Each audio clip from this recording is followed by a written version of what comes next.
Urban Dern, your frazzle dazzle. All right, ladies. There's only one spot left in my fantasy football league and two of you. Why don't we flip a coin? I prefer a more old-fashioned approach. Two of you walked into this room, but only one's walking out. No, I was kidding. No, I was kidding. Tom, you're in the league. Bill, you're insane. Armchair.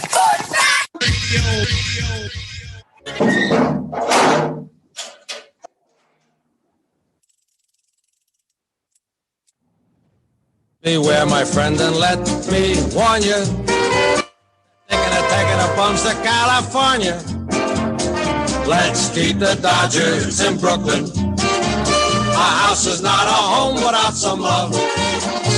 Don't let them leave our premises. LA will be their nemesis, but Brooklyn fits the Dodgers like a glove.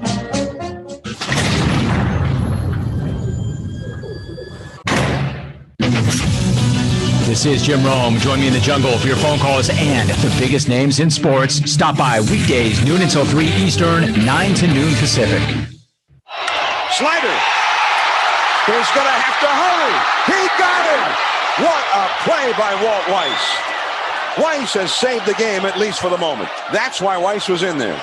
Ball game's over right now without Walt Weiss in there defensively. Every morning this spring and summer, the Armchair Quarterbacks will be headed to Braves country. Along with the big headlines of the day, the Armchair Quarterbacks will be leading off with the Atlanta Braves, National League East, and everything in between. That's Braves country, right after batting practice, weekdays on the Armchair Quarterbacks. Next up will be Ronald Acuna. The 3-1. Acuna swings. It's a high drive to left center field. Taylor back at the wall. It is gone. A grand slam for Acuna. You're writing. Okay, pal. I had a rough day on the job. Are you going home now? I was about to. Well then, you just fulfilled the first rule of law enforcement. Make sure when your shift is over, you go home alive. Armchair. Good morning. Good morning. Good morning. Good morning. Good morning, y'all. Get your morning started off right. Weekdays with the Armchair Quarterbacks, riding shotgun with you wherever you're heading. Good morning. Good morning. Hello, and how are you? Early in the morning, I say good morning. Hello, and how are you? Armchair. Just start fresh someplace else. You know, no job, no family, just walk away. That's my number one fantasy. Number one fantasy pick, Don. David Johnson. David Johnson. Good. That's good. Great. Make sure to join the Armchair Quarterbacks right here. We'll answer all your questions, pickups, trades, you name it. You want to win your league? Then listen to the Armchair Quarterbacks. And don't be scared to tap that app. Find the Armchair Quarterbacks app today. Fantasy football time. It's fantasy. CBS Sports Radio, your home for all things sports 24 hours a day, 7 days a week, coast to coast. Great sports talk expected here. CBS Sports Radio.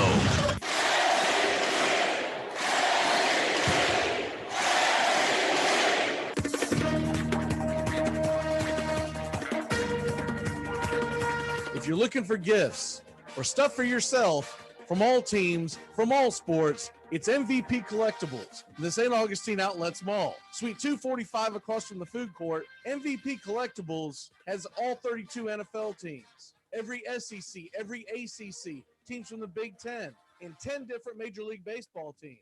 That's MVP Collectibles. It's where the Armchair Quarterbacks can be found just before game day to get our man cave popping no matter what team you love.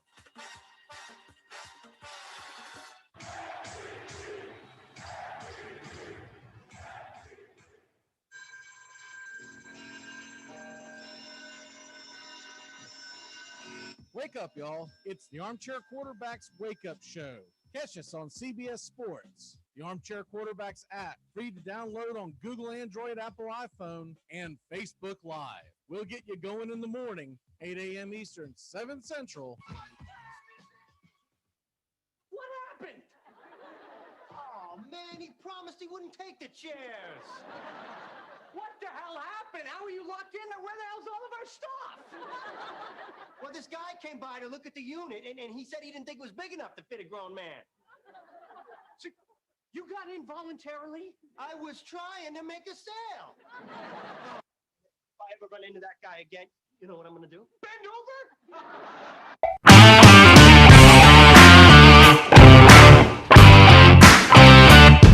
Welcome to the Handicappers. Dive into the world of fantasy football, year-long and your DFS payouts.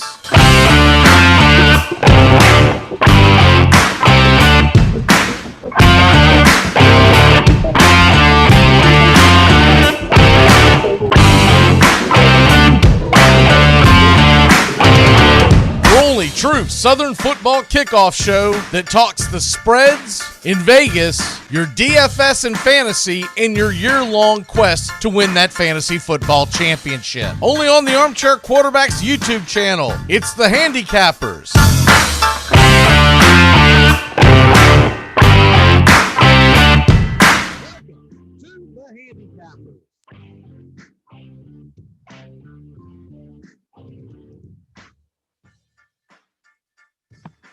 Good morning. How the hell is everybody? Steven, welcome back. Hey, it's good to be back. Have a good time out there in Vegas? Oh yeah, no, Vegas was amazing. I mean, the one thing that really stood out to me is no matter what I can do, I cannot avoid the Detroit Tigers. I'm sitting there at a craps table. This dude sits down wearing a Tigers shirt. You know, like the dealer starts talking to him. You know, they're making small talk about it. Every single roll for the next maybe 10 minutes is just the dealer just naming off some random Tigers player. Like he rolls a 15, and I'm like, all I hear is Brandon Inge. There we go. Sean would have been in freaking absolute heaven. Oh, I know. Like I texted him. Like I was just like, I was like, I found the ultimate Sean O'Toole craps table. Is my volume better? No, I put it up a little bit more. What about now? I think it's picking up a different mic, honestly.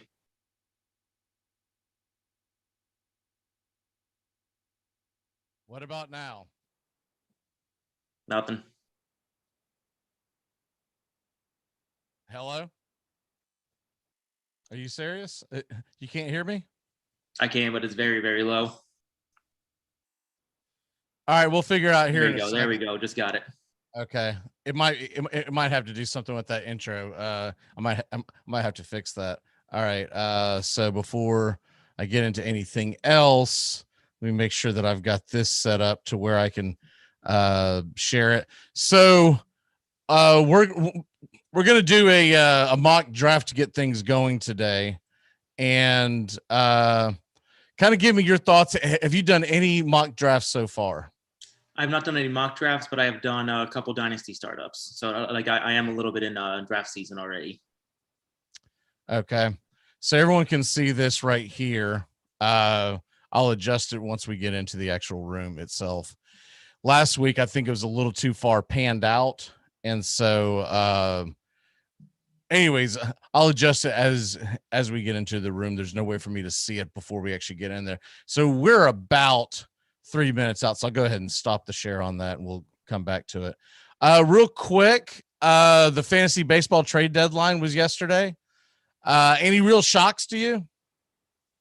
I'm just surprised that like after hearing all those rumors about the Padres going after Scherzer, that the Dodgers landed him. Yeah, well, you know. Actually, your draft is starting up. What's that? Draft just started. Okay, that's. Oh no, that was the rumor. All right, we have 2.5 minutes. My bad. Okay, well, screw it. I'm in here now. So that's not what I wanted to do. So we'll have to come out. All right. No, I mean, it was kind of like I mean, it was basically all about the Yankees and the Dodgers. I mean, there's a lot of teams that really could have and should have done a lot more to try to compete for kind of anything. Uh-huh. Like I'm kind of surprised the Marlins didn't sell a little bit more. I mean, like they only sold, what was it? They sold Yimi Garcia. I think what I was most shocked about was that Boston Red Sox essentially did nothing. That was the team I was getting to next. Yeah, I mean, they had The Schwarber. Yankees went all in, man. The Yankees said, let's go. Let's go. There really wasn't a pitcher out there. I mean, I guess Berrios. I just don't know if I trust Berrios in a big position. So I understand why the Yankees were more concerned about improving their bats. Yeah. Right. I would take my chances with Gallo and Rizzo before I was going to take it with Berrios in a lesser than. So I get that part. And then the other thing that I was shocked about was that the Mets really didn't do much. I mean, I know they got Javi Baez, but considering the fact that they knew they were going to shut down Jacob deGrom, best case scenario, he comes back at the beginning of September. Yeah. That's a heavy load, man, because you're talking about bringing Trevor Williams in. We'll talk about it more in the second hour when Joey the Cubs fan joins us. He's okay. But he's not, and I know you're not going to replace Jacob deGrom, but he's not a big get, right? I'm surprised. I really thought they were going to go hard after Kyle Gibson. I knew Scherzer was going out west, so you knew essentially it was going to be Padres or Dodgers. Yeah. But I was shocked by what little the Mets and the Red Sox did. I knew the Braves were going to do exactly what they did, which was give you a little bit of a chance, but not go crazy, because we're not going to mortgage the future when next year we should be right in the thick of it again, but we should have Soroka. We should have Acuna. So I get that. There were Braves fans who were like, oh, should have went and got Chris Bryant. It's like, what the hell for? He's not. Yeah, you're going to have him for 2 months. You know, what the hell's the point? I thought bringing back Duvall was just as good as anything they could get. And then bringing in Soler and hoping they can catch lightning in a bottle is essentially what they're doing. Yep. All right. So it's going to start here. And I'm going to make sure I turn those draft sounds off, because if not, they'll blind the hell out of us. So we pretty much got to have to be paying attention. So I think that looks much better on the screen this week than it did last week. Last week, I didn't know you could do a portion save. So here we go. All right, we're into the draft, and you can hear me fine now? Yes, I can. Okay. So, yeah, I think that was the issue. So here we go. McCaffrey and Cook are both gone. So it really comes down to, do I want Derrick Henry or do I want Alvin Kamara? Considering the fact that they're going to be loading that box up with to get Mr. Kamara stopped, because now there's no Michael Thomas for the first several weeks of the season, I think I'm going to get to play it safe and go Henry. Before that, I could have been talked into Kamara, but no Thomas. That team might be a dumpster fire. Yeah, no, I mean, like if you were sitting there at 4 or 5, I mean, Kamara's definitely the pick, but I think Henry's still a little bit above him this year. A full PPR, maybe not.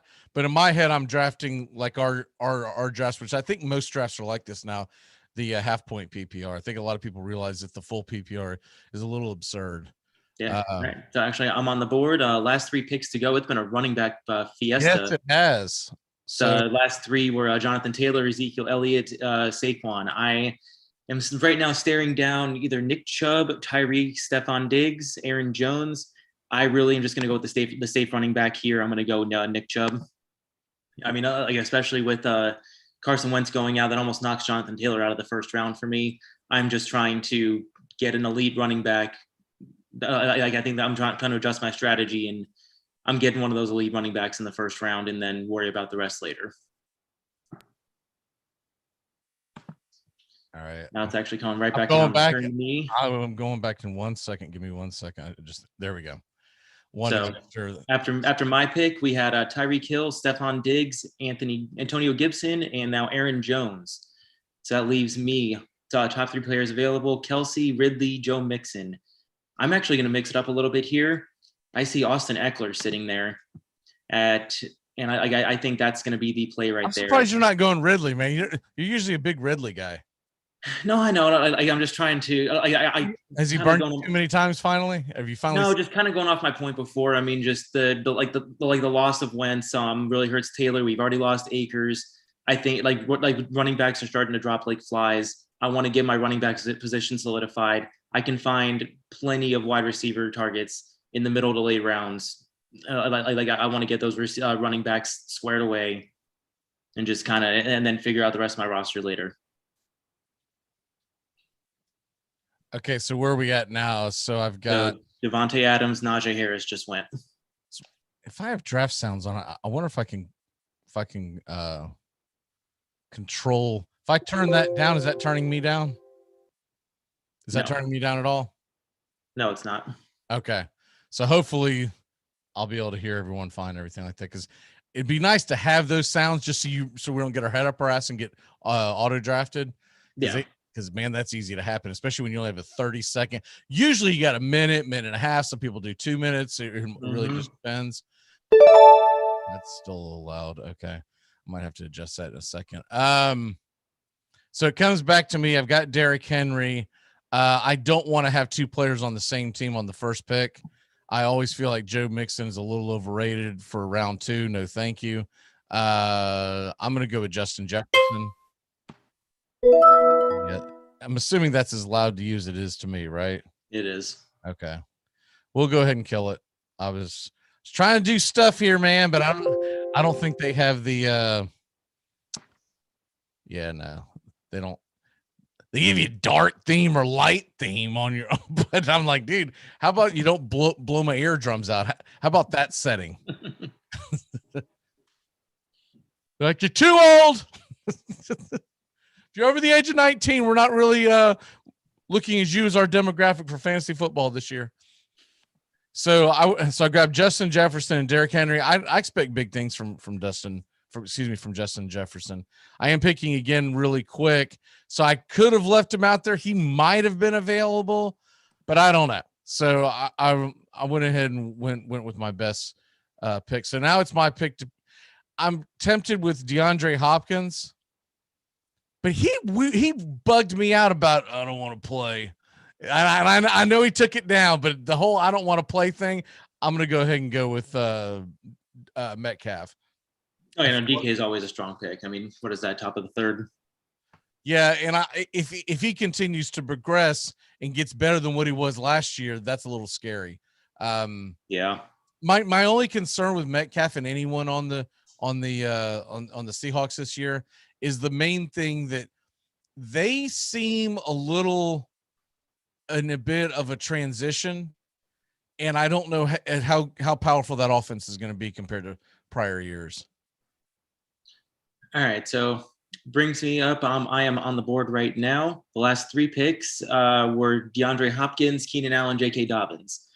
Keenan Allen would have been my pick. I mean, even with having Austin Eckler, but I'm definitely going to go receiver here. Top 3 options on the board right now: Terry McLaurin, Allen Robinson, and CeeDee Lamb. I really think out of this group, Allen Robinson has the best chance of being the best wide receiver.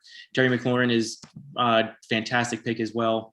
I'm just not sure how that connection with Fitzpatrick's going to last, and even if Fitzpatrick can last the full season, because as we've seen time and time again, Fitzpatrick will be Hall of Fame, Hall of Fame, Hall of Fame, Hall of Shame, Hall of Shame, Hall of Shame benched.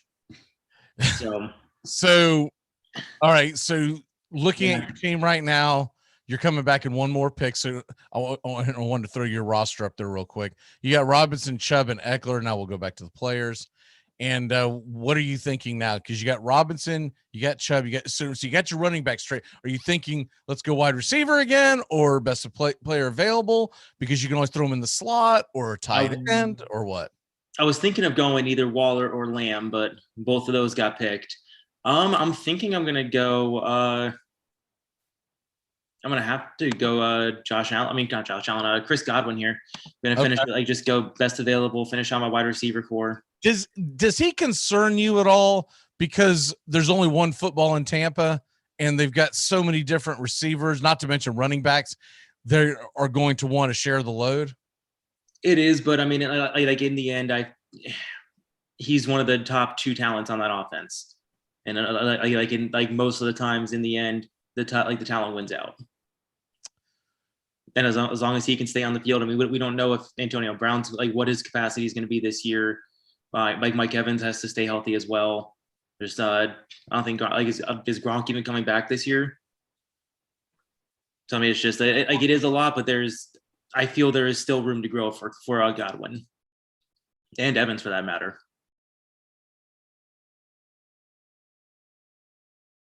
All right, it looks like you're on the board.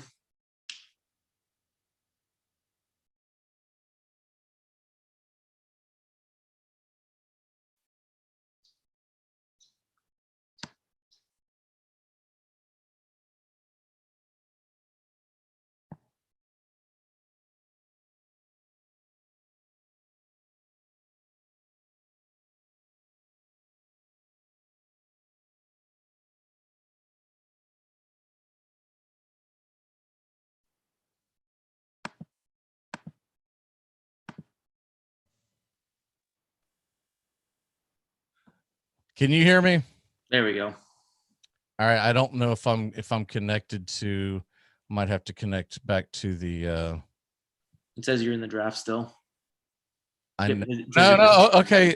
It says the damn live stream's still there. So if y'all heard me cursing, I apologize, but I got pretty mad at what is this stupid thing? I'll go ahead and grab see, I don't really like having two guys from the same. Oh god, they auto drafted. Oh my god. Yeah, and like that. That's how I knew. Like the moment I drafted Miles Sanders for you, I knew you did not pick that player. Yeah, exactly. So were you well, I guess there's no way for me to know to look at it later if we were still streaming that whole time or It froze at 24 seconds with you on the clock. I thought the whole stream shut down. Comcast is just terrible. I mean, that's the short of it. Yeah. Short of it. The Comcast is just terrible. They're just terrible. All right, so I got 3 picks up, and we're in the middle of round 5 right now. So my roster right now, I'm looking at Allen Robinson, Godwin as my receivers, Chubb and Eckler as my running backs.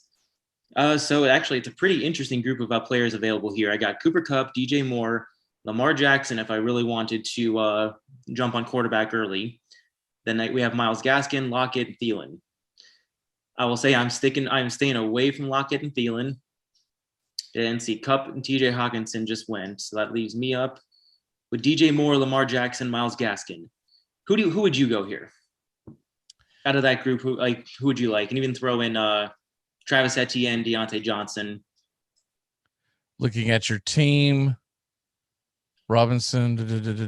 So you need a flex, essentially, is what you're looking at, or Lamar. I think I'd go Myles Gaskin, to be honest with you. I like having running backs as a flex, but I could be talked into Lamar Jackson if you're looking for his. Myles, I went ahead and went Myles Gaskin. I mean, I am always trying to save a quarterback, but like Lamar Jackson. I in the 5th round, he just went.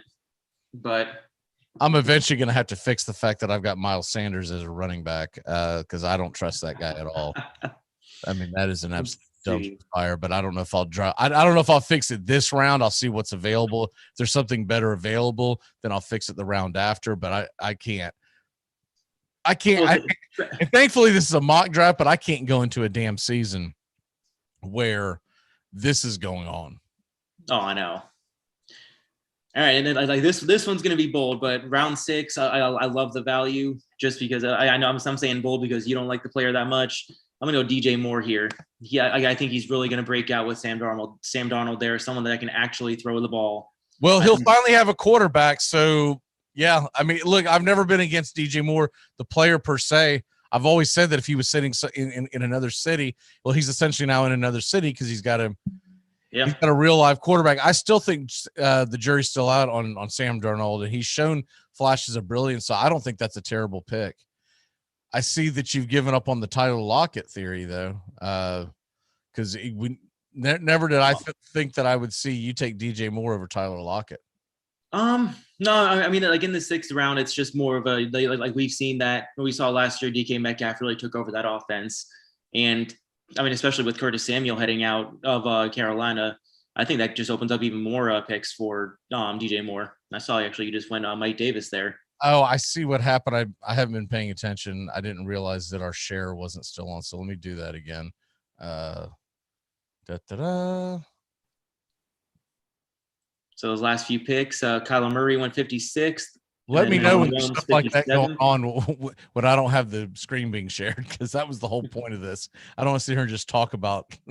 I didn't realize, because I've got 6 screens in front of me, so I didn't realize one of them wasn't showing. So, anyways, I just took real quick just so people can get caught up to speed. I'm sure that was confusing. I apologize. Steven, this is his team right here: Robinson, Goodwin, or Godwin, Chubb, Eckler, Gaskin, and Moore. And then I have Justin Jefferson, Metcalf, Henry, Miles Sanders. And then to put on my bench, because I don't trust Miles Sanders, I went ahead and went with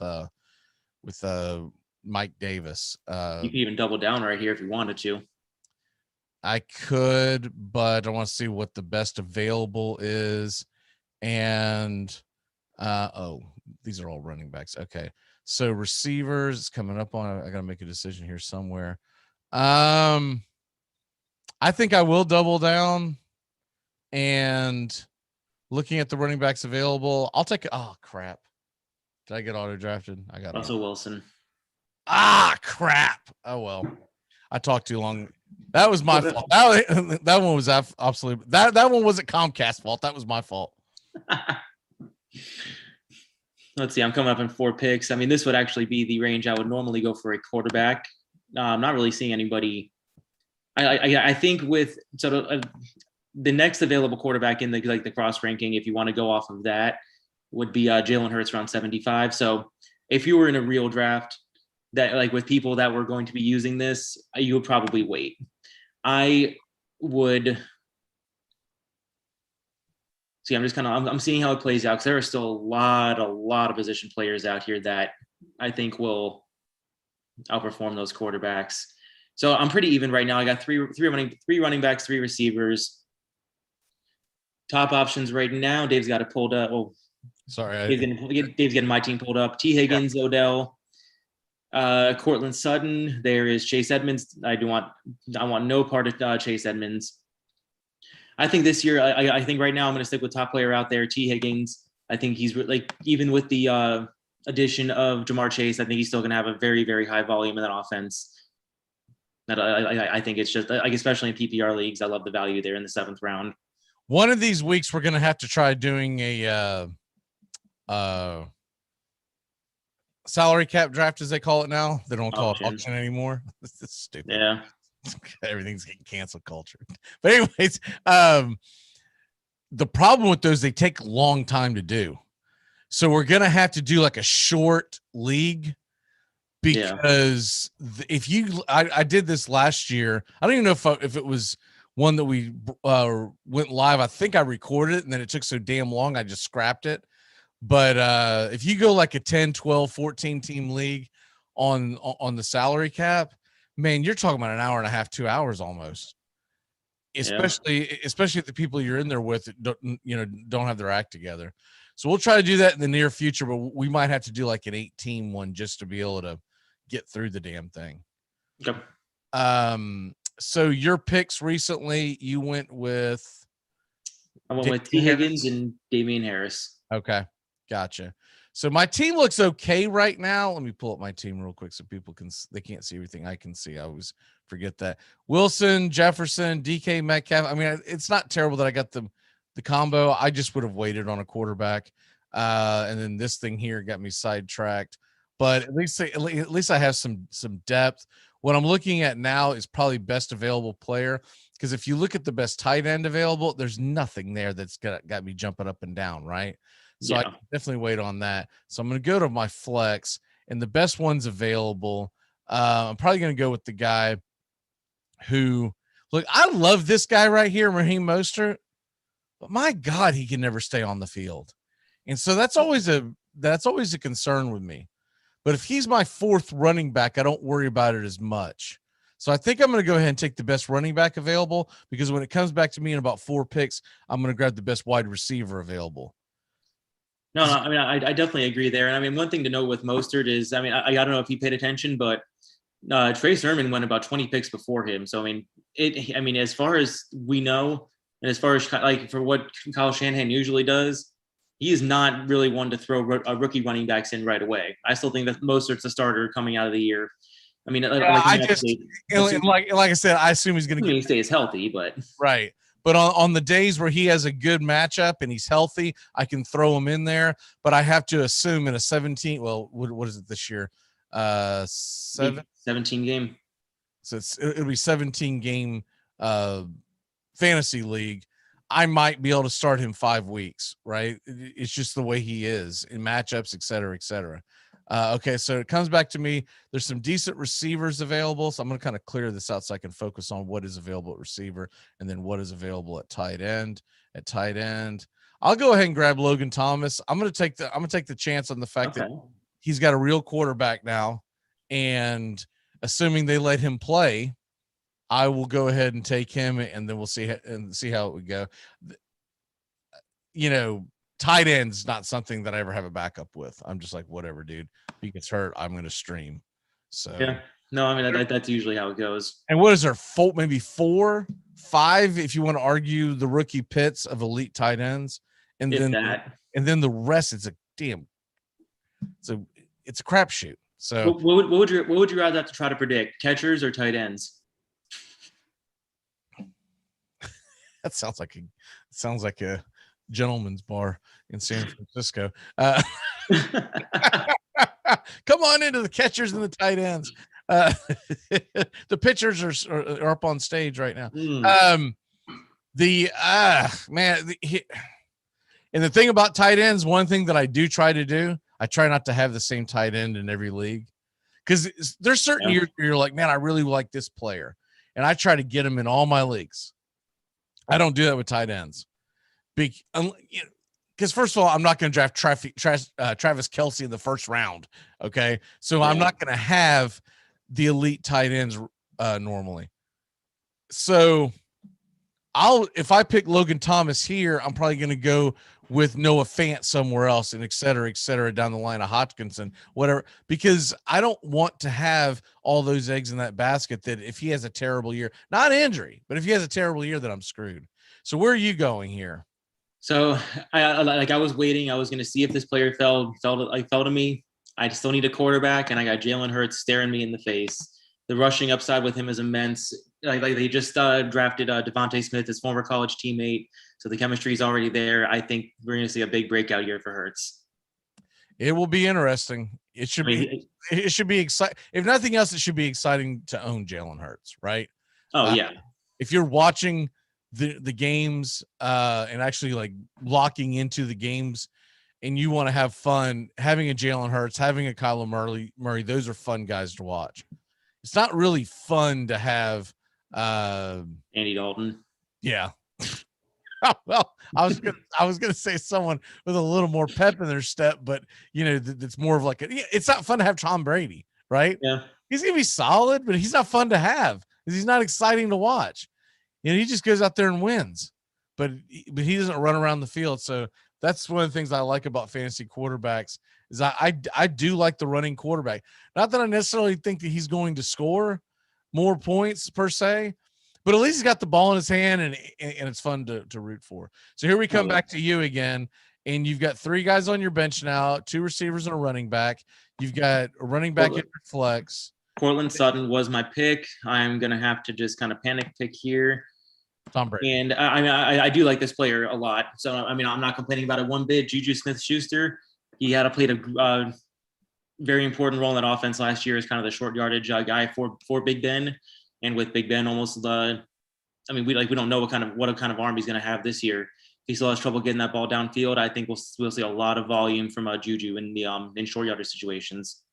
Looking at my team, I have 2 guys on the bench are both running backs. I have my flex as my wide receiver. So I'm pretty even, what I got 3 wide receivers and 4 running backs at this point.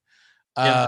So I've got my tight end covered. So realistically right now, even though I'm kind of leaning towards wide receiver, if I'm really going to go best player available, a lot has to do with where Charles goes.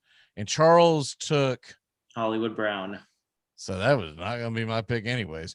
I've got big questions at running back. I'm going to go ahead and triple down and grab David Johnson. Ooh. Everyone doubted him last year, and I assume everyone's going to doubt him this year. But he's on a team that has no quarterback, because I don't think Deshaun Watson is going to be all in. And so if Deshaun Watson does play, okay, that just means that you'll probably get more of the same from David Johnson, because the guys they brought in to compete with David Johnson are not taking his job. Philip Lindsay is Ingram has seen much better days in his career. So that's my term. We agree there. Now, Will Fuller, how long is he suspended again? I think he's suspended 1 game, but he's already dealing with an injury. Yeah, I think I'm going to go ahead and take my chances on him because I don't see. Well, you know what? No, screw that. I'll take Tyler Boyd. Tyler Boyd doesn't have any issues going on, and he is getting his quarterback back. So I'll take my chances with him. That gives me a little wide receiver depth. So we only have two more guys on the bench that we would draft. You have 3 guys on your bench left. So let me go over to your team. I still have a tight end to draft as well. Okay. So it has me up. So top available for me are AJ Dillon, Kenyon Drake, Curtis Samuel, Gus Edwards. One thing I'm actually I'm going to scroll a little bit down here since I got Jalen Hurts and I was talking about that Devontae Smith connection. The 11th, I can get Devontae Smith in the 11th round right now. I know I probably need another running back on top of Damian Harris and Myles Gaskin, but but you've got that quarterback. So if you got that quarterback and they do break out, that would be a nasty tandem to have. Yeah, no, like that right there. No matter what kind of league you're playing in this year, that's probably going to be like the value stack if you're going to get one is Jalen Hurts and Devontae Smith. So when it comes back to you again here in 3 picks, what are you looking at now? So now you've got 4 receivers on your bench, 1 running back, but you do have a flex running back. So you have a total of 4 running backs. Are you thinking running back, or are you thinking this is the time to grab the tight end, or what? So I mean, it's kind of a crapshoot here. There's no really good tight ends available, and there's not many good running backs available. So like it's just kind of a BPA at this point. I don't really trust Robert. I'm not really too sold on Tanyan just because he was so touchdown dependent last year. So I think I'm going to go pick up I'm going to pick up a flyer at running back. I've been seeing a lot of talk about not needing to give Ezekiel Elliott 25, 30 carries again this year. So I'm going to draft Tony Pollard here in hopes that he gets that expanded role in this offense, especially with Dak Prescott hurt again. I mean, like the other options there were Gus Edwards, James Conner, Jamal Williams. I mean, there's really not many paths to a high workload outside of Pollard. So you're going Pollard. Do you have Zeke? No. Oh, so but I'm going with Pollard on the theory that he is going to have an expanded workload this year and will have independent value. Okay. All right. So it comes to me, and I have to figure out what I'm going to do here real quick. And I don't really have a game plan per se. So I think what I'm going to do is see what defenses are available. And there are some good defenses left. So I'm going to go ahead and grab Tampa's defense. And that gives me a second to try to assess where else I'm at on this. Because I'm going to have to go, let's see, backup quarterbacks. If I went with the backup quarterback, I normally grab one, but on a skinny slate like this, I may not. But if I'm going to treat this like a real one, I'm either going to go, if he's there, I'll grab Matt Ryan. If he's not, I might bolster. You just went. Okay. I don't like any of the other guys. I do like Fitzpatrick, but I don't know if I want to waste a pick that high. So I'm going to go to the flex and see what's the best available flex out there. And at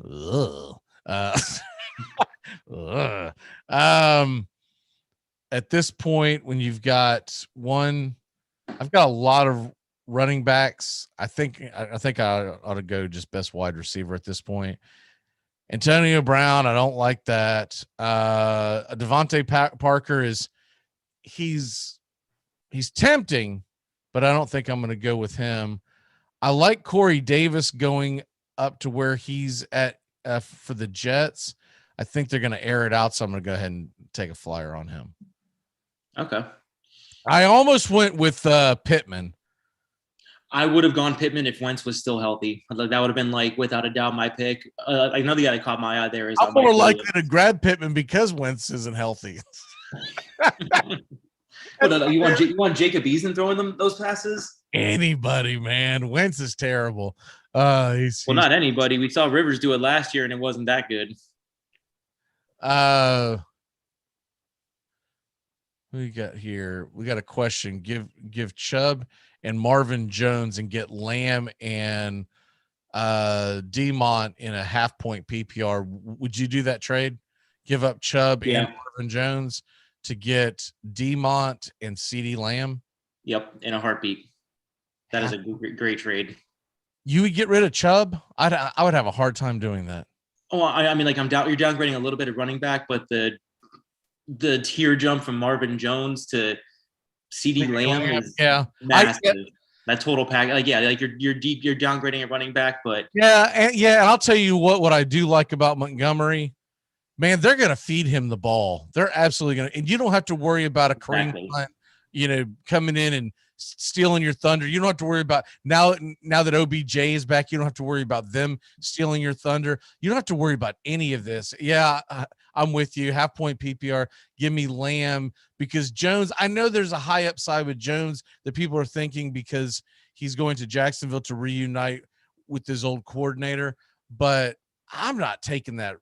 I'm not taking that leap of faith. They still have DJ Chark, right? He's still the guy. Oh, and they still have DJ Chark. They still have Chenault. They have James Robinson. They just drafted Travis Etienne. There's so many mouths to feed in that offense now. And also, what you're trading out is you're trading out a rookie wide receiver. A rookie quarterback for Dak Prescott coming back. So I like my chances better with CeeDee Lamb. Yep. I think.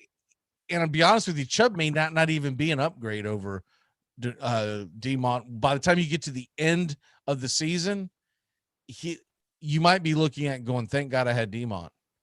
And I mean, even if Chubb comes out ahead, I mean, you may be looking at Chubb finishing 9 and Demont finishing 11. So, I mean, it may not, like you're saying, it may not be that much of a difference.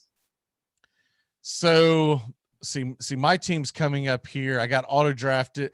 A couple of guys, so it's not exactly what I like, but I basically have the kicker spot left, and then I've got to bolster. I think I'm probably going to do this like I would traditionally do it, and get me a backup quarterback, and there's some decent ones out there.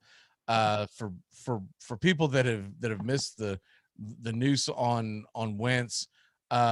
He has a foot injury, but they're not expected to be season ending. But when they say, don't worry, it's not season ending, that means, holy crap, don't draft him, because what the hell does that mean? Right. So, I think what I would do is back up Baker Mayfield. That's not a terrible backup.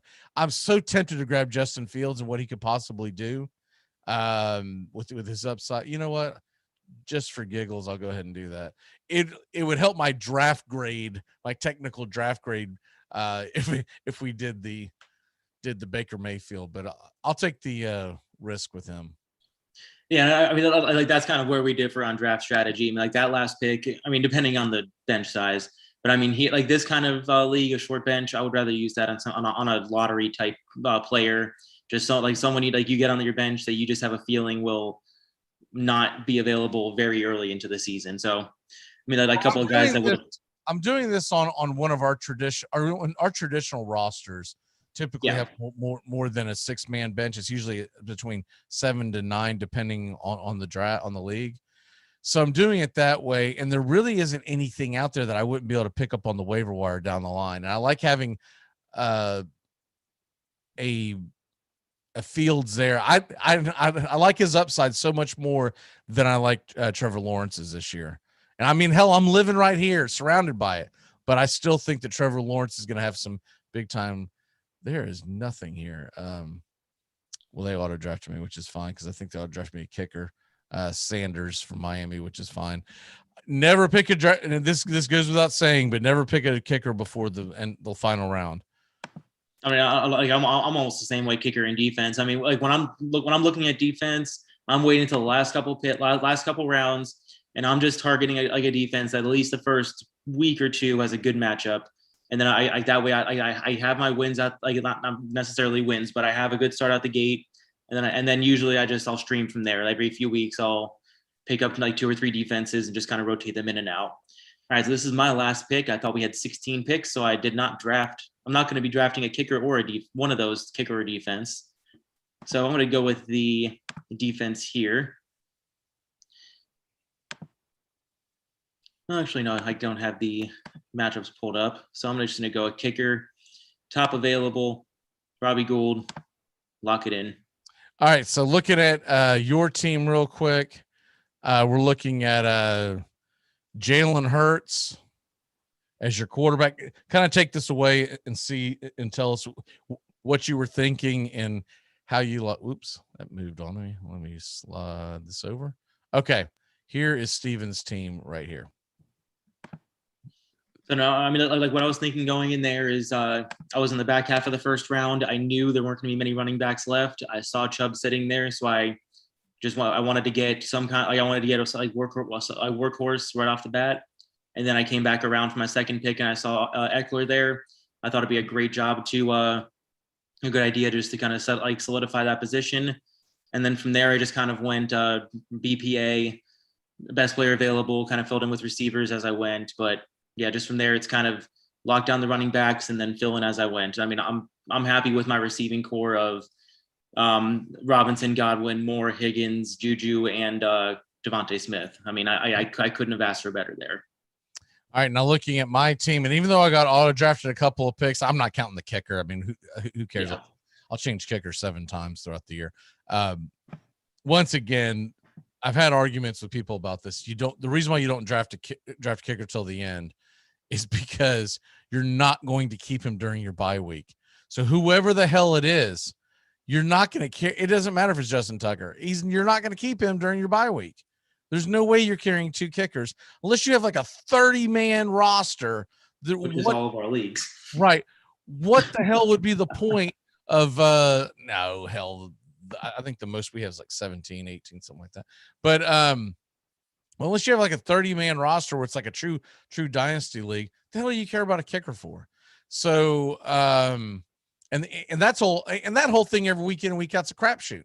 You're hoping that your kicker is on an offense that week gets in the red zone but can't score a touchdown several times. So I ended up with Russell Wilson. I was autoed on him, so I would have liked to go elsewhere as far as the quarterback is concerned.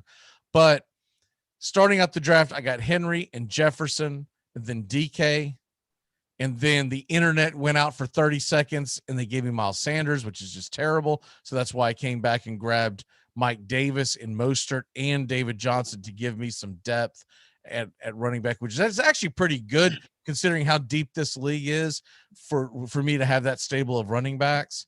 And then wide receivers, Julio Jones, I don't know what to expect from him this year, to be honest with you. He could light it up, and he could also be Captain Decoy. So I really don't know what to expect from Julio Jones going into a new offense, but I don't think he's going to be terrible. So I got him as a flex. Metcalf and Jefferson are pretty good wide receivers in their own right, obviously. And then if it doesn't work out with Julio, I do have Tyler Boyd sitting down there, who, when Burrow was healthy, is a hell of a wide receiver option. Real quick before they kill this screen on us, let's see. We got 8 minutes. We're good. Right. I want to see if we can pull up. Well, I thought they would. What is standings? Okay, this is projected standings, but this goes off of specifically. They basically compile all your points. So if you went out there and drafted a bunch of quarterbacks, you'd be sitting at number 1, right? That's essentially what that is. So this does not compile. Well, it averages out each week what you would average, and that's why Steven got hurt big time, because he doesn't have a defense. So they're going to compile him as having 0 points for the year. But looking at teams, let's look at the draft results, the standings. Charles and Francis have the top 2 teams according to Yahoo. So let's see what Charles and Francis actually have. Francis starting receiver is Chase Claypool. The other one is Charles's. Okay, so we're sitting on Francis right now. He's got Brandon Ayuk, Jamar Chase. Those are some big question marks. They could pay high dividends, but those are big question marks. Yeah. For that to be your starting receivers. And then your backups, Tyler Lockett and OBJ, who's coming off big injury. Even being auto-drafted, I don't like his team over mine. I can tell you that right now. But that's the great thing about fantasy football is everyone's going to have 19 different. And see, Charles, Patrick Mahomes, Kamara, Darrell Henderson, who should have a really big role. Ronald Jones, I'm not sure about that, but he did handcuff him with Leonard Fournette. But I'm with you. Claypool as your starting receiver could be a big, big stretch. I don't know if I'm digging that or not. Not at all. I mean, his only backups. I mean, he's got Judy, but he obviously went very early with Patrick Mahomes and Travis Kelce. Right. So he's got Mahomes and Kelce and Kamara. So that's where he's going to lean on. Cooper could have a bounce back year with Dak being around. It's a solid team. I don't know if I would necessarily like it over one of ours, but it's a solid team. All right, let's go ahead and get out of this because we need to get into fantasy baseball before we run out of time here. So switching gears a little bit, try to get the fantasy football out of our head, which is always very difficult to do. Let's go back into fantasy baseball. We talked about the trade deadline, which was huge. But if you look at what that means for fantasy wise, what does that mean for, give me a couple players that you're like, okay, their situation has now changed. What you got for us? So two of the top closers in baseball, actually, Liam Hendricks and Craig Kimbrell. I mean, they were arguably the top two closers in the game, and now you got them both on the same team. Who saves there? Who closes out games? Is it a committee? Is it one or the other? Is it? I mean, it completely like especially in category like in roto leagues where you need those saves. It really kind of throws a wrench in your plans. So I mean, I'm going to be hitting the waiver wire and looking for saves like really, really hard. One guy that's jumping out at me, Heath Henry for Cincinnati. He's doing a really good job this season. I touched on him a little bit last couple weeks ago. He's still sitting at 48% rostered, so he's still out there in a good amount of leagues. Gregory Soto has been getting some saves recently for Detroit. I love him out there. What about situations where Rich Rod goes to the Braves and who's going to pick it up for Pittsburgh? I think it's just going to be a committee out there. I mean, I was looking at that situation. There was no one that really stood out from that bullpen where it's really clear who's going to lead it right away. I think they're going to give a few guys a shot, and just whoever can sticks.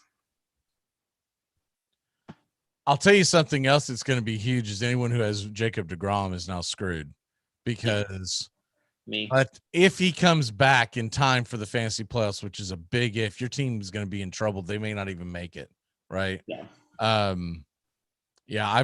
I've got him in our Roto league, and I mean I've had so many guys injured. He's been taking up a spot the whole damn year. Essentially, I know he's got a great ERA and WHIP when he's healthy. Well, my God, this guy's always injured. And not just this year. He really does worry me long term.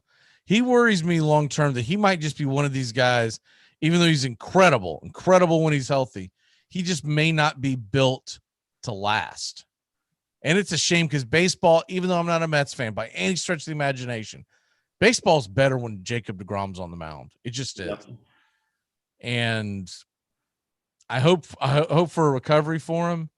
Maybe not a quick recovery, so maybe we can catch him in the standings. But but in all seriousness, if the Braves don't make the playoffs and the Mets win the division, that would be cool to see deGrom go in the first round. I guess right now he would be going up against the Milwaukee Brewers. Yeah, and you could get a Woodruff or a Corbin Burns up against Jacob deGrom. That could be pretty special stuff to see. But anyways, go ahead. No, like the only other closer I wanted to touch on, with Yimi Garcia being traded to Houston, looks like Anthony Bender may, like from Miami, may get the first shot at being the closer, and he has just been absolutely lights out this year. Got a .92 WHIP, 2.21 ERA, 47 strikeouts in 36 innings. That works out to a 33% strikeout rate and a 6% walk rate. He's mostly a sinker slider pitcher, but that sinker works at a 97, 98 up in the zone. And he has really been just filthy this year. Like if he can get some shots, I think he may have a good shot to close out a lot of games. But since you mentioned Milwaukee before, one guy I'm really looking at. So the third best player in Roto leagues and the ninth best player in points leagues over the past week, Rowdy Tellez for Milwaukee. Only rostered in 11% of leagues. He's batting .423 of his last 26 at-bats, 4 home runs, 10 RBIs. And just on the season as a whole, his hard hit percentage and barrel percentage are well above league average. He's striking out only at 20% of the time. And I mean, just like Colton Wong, Willie Adames, whoever comes over to Milwaukee and puts on that Brewers jersey just seems to break out. I mean, I like this, like the numbers say, he's the third best player in Roto leagues this week. You got that's the kind of hot streak you need to ride while you can. Especially with, if you're like someone who's managing Anthony Rizzo, Joey Gallo, someone like he may be platooned out in New York, maybe a good pickup. Okay, well, we're gonna run out of time, so let's jump over to DFS. Obviously, we'd be concentrating on the late slate because was there 9 games or something like that on the late slate, or is it 7? Yeah. But anyways, the 7 o'clock slate has the most guys to pick from. So what pitchers do you like and what are you stacking today? I mean, pitchers, for me, it's begins and ends with Yu Darvish. He is 10.5K, a little bit more than the rest, but that home matchup against Colorado, you really cannot ask for much more. I do love Woodruff. He gets out of that Milwaukee ballpark, gets to face Atlanta. They do have some reinforcements coming in, but still losing Acuna is that lineup is still going to be nowhere near what it was. A couple of the cheaper guys I'm looking at, Tyler Anderson for Seattle, 7K. I'm going into Texas without Joey Gallo into that power drain of a ballpark. And I like Bailey over a little bit at 7.3K.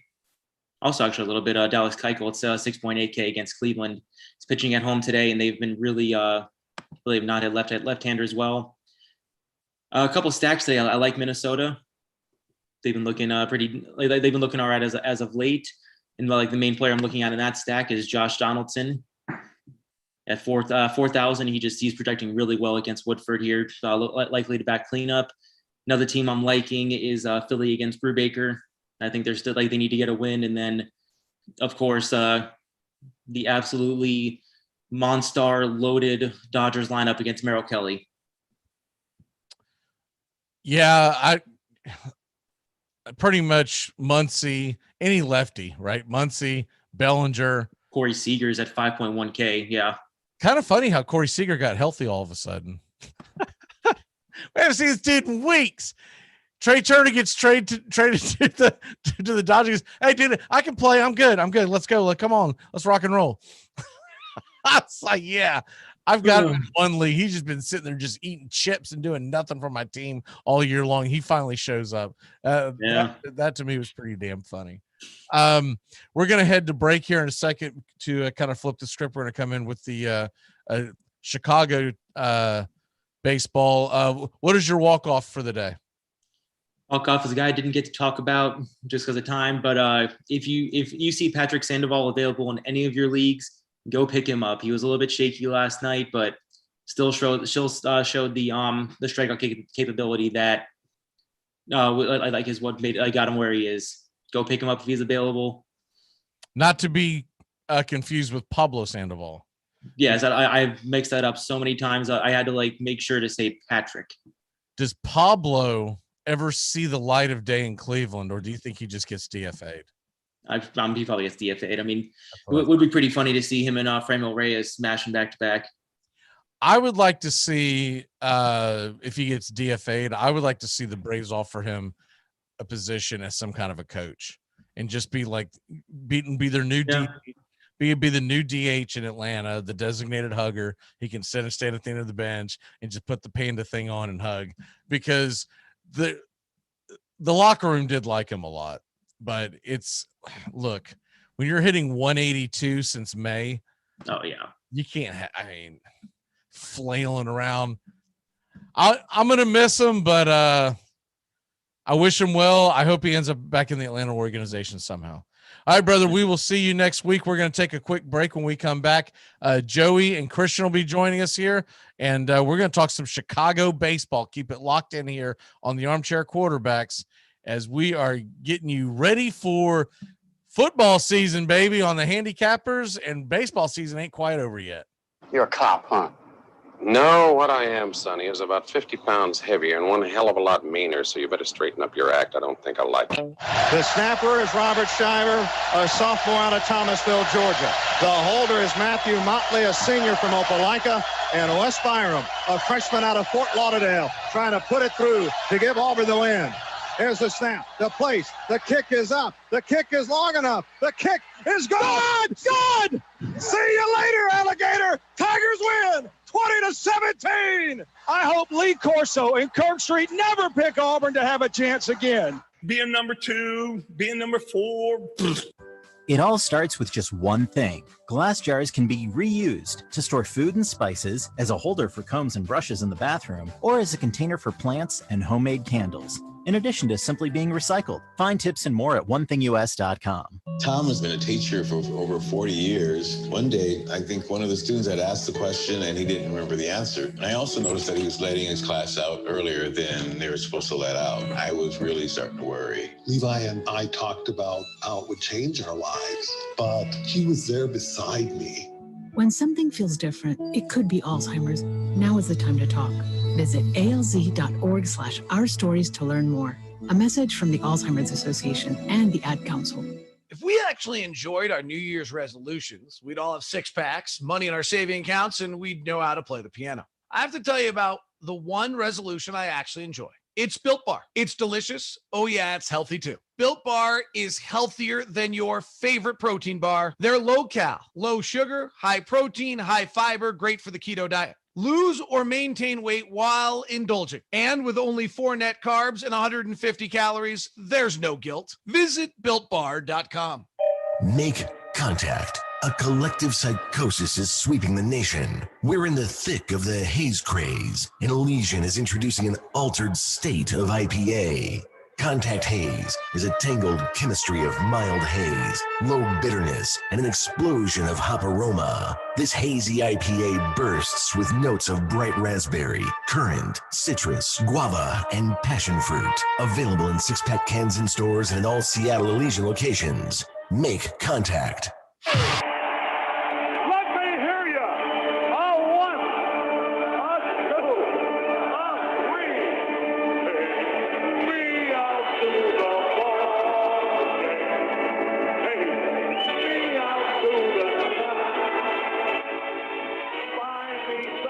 Good morning. Welcome back here as the neighborhood play morphing into the Handicappers as we're getting ready for football season, but it ain't over for baseball yet. Joey, how the hell are you, sir? I'm still trying to line up my board of who we lost and who we got, and just, it was a crazy yesterday. I'm like, from a week itself was a rough one. Then this all happened. I'm trying to keep it all straight, Mac. I'm assuming that Christian is not making it today. I don't see him. You know, I haven't heard from him in a while. I know he's been out in Tennessee working, but between Cubs and Sox, man, we got enough to keep us going for a while. Yeah, that's fine. And if you're game, we'll do another fantasy football absolutely mock draft. We may not be able to set it up because I didn't get it organized, and that's on me. Damn, Comcast went out in the middle of the first hour. You just wouldn't believe. But it looked pretty cool. I like the setup you guys got going, how you can kind of see the, players and that stuff, and you get a little visual still of you guys. I like that setup. I think it's going well. So what I think I'll do is I'll find us one to jump in, and then you and I will just debate who we pick. Okay. And go from there. And then next week we'll do one where you're going in and you're picking and I'm picking kind of thing. But let's before we do that, let's go ahead and talk about the Chicago baseball landscape. Because man, did you look? I did not think Kimbrel was going to the White Sox. Of all the teams, I had him out west. I thought the Padres were going to up their ante once Scherzer went to the Dodgers. I figured they'd say, that's fine. We're going to continue to build on our bullpen. Daniel Hudson, as good as he's been, is not Craig Kimbrel, right? And I thought if he didn't go there, if he didn't go out west, that he would definitely either be in Houston, Boston. I did not see the White Sox. And so wrong on that deal. But on the flip side, sir, I feel like y'all got a pretty damn good piece out of that. I know he's injured right now, but Nick Madrigal is a pretty damn good piece. Oh, I mean, it's funny. I was talking to a buddy yesterday because obviously with all this news, we just had to be talking, and we're like, we finally got a leadoff hitter. Probably now we don't have anything else. We let everybody else go, but are not having a leadoff hitter for years. If this guy can stay healthy and he's under club control for 5 more seasons, you got to like that. That's the big thing, right? Correct. All these guys that the Cubs got, and do you have that list in front of you, by the way, of who they gave away and who they got?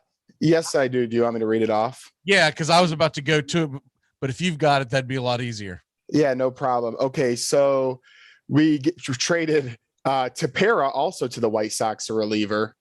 And we got pitching prospect number 19 and 23 in return for that. Bailey Horn is his name, is the number 23 guy. And Daniel Palencia is the number 19. We traded Anthony Rizzo to the Yankees for number 9 prospect in their organization, Alexander Vizcaino. He's a pitcher, and outfielder Kevin Alcantara, number 12 prospect in the system. This trade, we mentioned it, the Kimber one. I think I honestly like that bang for the buck the most right now. Maybe it's just because I don't know the other guys, and local Elk Grove guy, Madrigal. I don't know. It's just kind of a cool story, but we talked about that one. And then we got Cody Herr, a pitcher from them, but all I hear on him is he's been an absolute bust for them to this point in the minors. Baez and Trevor Williams went. We got number 5 Mets prospect outfielder Pete Crow Armstrong, who I believe he had surgery on his non-throwing arm. Not sure if that's even concerning, but that's what I read. Chris Bryant, I thought I kept hearing about this Bart guy, this Giants prospect, their top 1, and we didn't even end up getting him. We get number 9 prospect and number 30 outfielder Alexander Canario and right-handed pitcher Caleb Keelan. Now, what's interesting to me about this, so I said for Bryant, we got the number 9 and number 30. For Jake Marisnick, we got the number 9 guy in the Padres organization. What the hell did they give us their number 9 guy for Jake Marisnick? Remember something about the Padres organization. It's been gutted. So for instance, the number 9 guy in the Padres organization is probably pretty bad. Is lesser than, I'm not saying he's bad, but I'm saying he's not the number 9 guy in the Braves organization. Okay. Right now is Michael Harris. That guy's looked upon as one of the elite prospects in all of baseball. So you have to look at, the totality of it. Right. Yeah. So that's, I've got to ask you about this though. Go ahead. John Lester is a St. Louis Cardinal. Does that not just eat? Does that not? I mean, to me, that wouldn't sit well if I'm a Cubs fan. Well, out of all the news, and then Schwarber went somewhere too. Now I'm forgetting off the top of my head, but yeah, there you go. The Lester one, it made me a little bit sad. I mean, we were all, this had to happen. You see Lester go to the Cardinals. That's a small move for them. They're still, I guess, kind of in the race a little bit. They think so. I don't really think so, but hey, there's a lot of baseball left.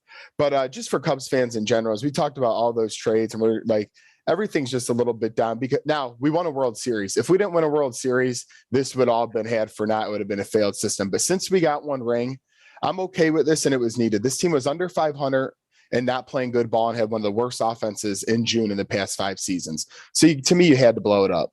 So you know what makes me laugh? Did you watch PTI yesterday? Because I noticed that you texted me that you were watching Sports Center like 8 minutes in with all the baseball going on, and they're talking about Aaron Rodgers, which made me laugh. But Did you catch PTI at all yesterday? Like only the last minute. I turned the TV on at around like 4:58. Gotcha.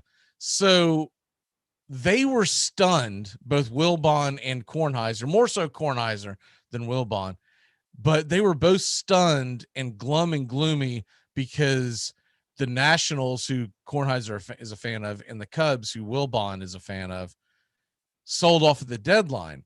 And they were saying it like they were absolutely stunned. They couldn't believe it. Kornheiser went on and on about it. This is a gut punch. I'm like, y'all need to quit telling people that you know baseball.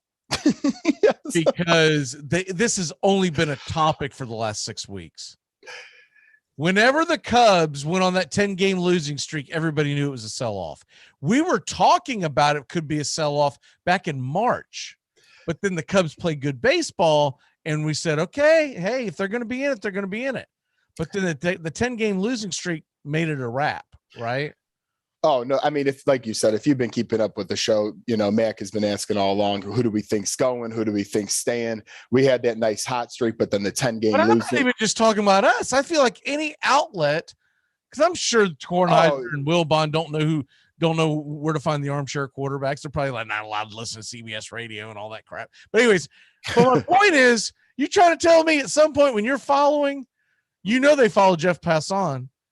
Well, that's why Twitter. At some point, he didn't mention the fact that they're going to do a sell-off. Well, don't follow the fake Jake Passan. That was pretty funny yesterday. But no, these guys, if you didn't know you're doing a sell-off, I saw people on Twitter saying, how could you do this? I'm never watching again. We knew it was coming. This is like, sadly, when you're losing somebody and you just know, they tell you have 6 months to live. It's happening. You know it's coming. It's not what you want to hear. It's 6 months to live. Well, I know. I'm comparing. Hey, some of these people were like acting like the world was falling apart, and they were so shocked. Come on, baseball. Do better if you're going to say you're a baseball fan, especially a Cubs fan. Got 6 months to live. Well, this team, we knew it was coming to an end, right? It's just funny. Let's go. I'm sorry. I've had bad thoughts this week. Oh my God.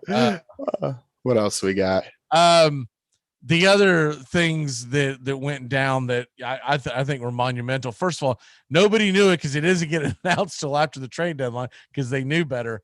But Jacob deGrom, for all intents and purposes, is out about a month. Best case scenario. That's best case scenario. We're talking about him making his first start sometime first week of September, and that's if everything goes right. And I mean everything has to go right. You can't get some Bobo situation where it doesn't go right. It all has to go right. So I think the Mets are in bigger trouble than people realize. How much are they up on the Braves games wise, about roughly? They are, by the way, I just put us into a league, so we'll be cool. In 6 minutes is what it's showing. So the Mets are 4 games in front of the Braves, 3.5 in front of the Phillies, because everybody lost last night. Braves missed a golden opportunity. They got a 4-0 lead on Colbin Burns, and then Tuki Toussaint, who looked very good his first few starts back, he just imploded in 1 inning. He basically had a really rough inning, and Katie barred the door. So the Braves lose, but the Mets lost, and the Phillies lost.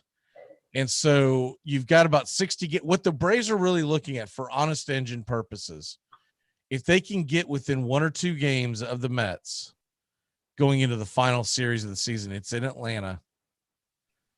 You're going to want to be, honestly, you would love to be dead foot tie, right? Mm-hmm. But I feel like you have to be at least within 2.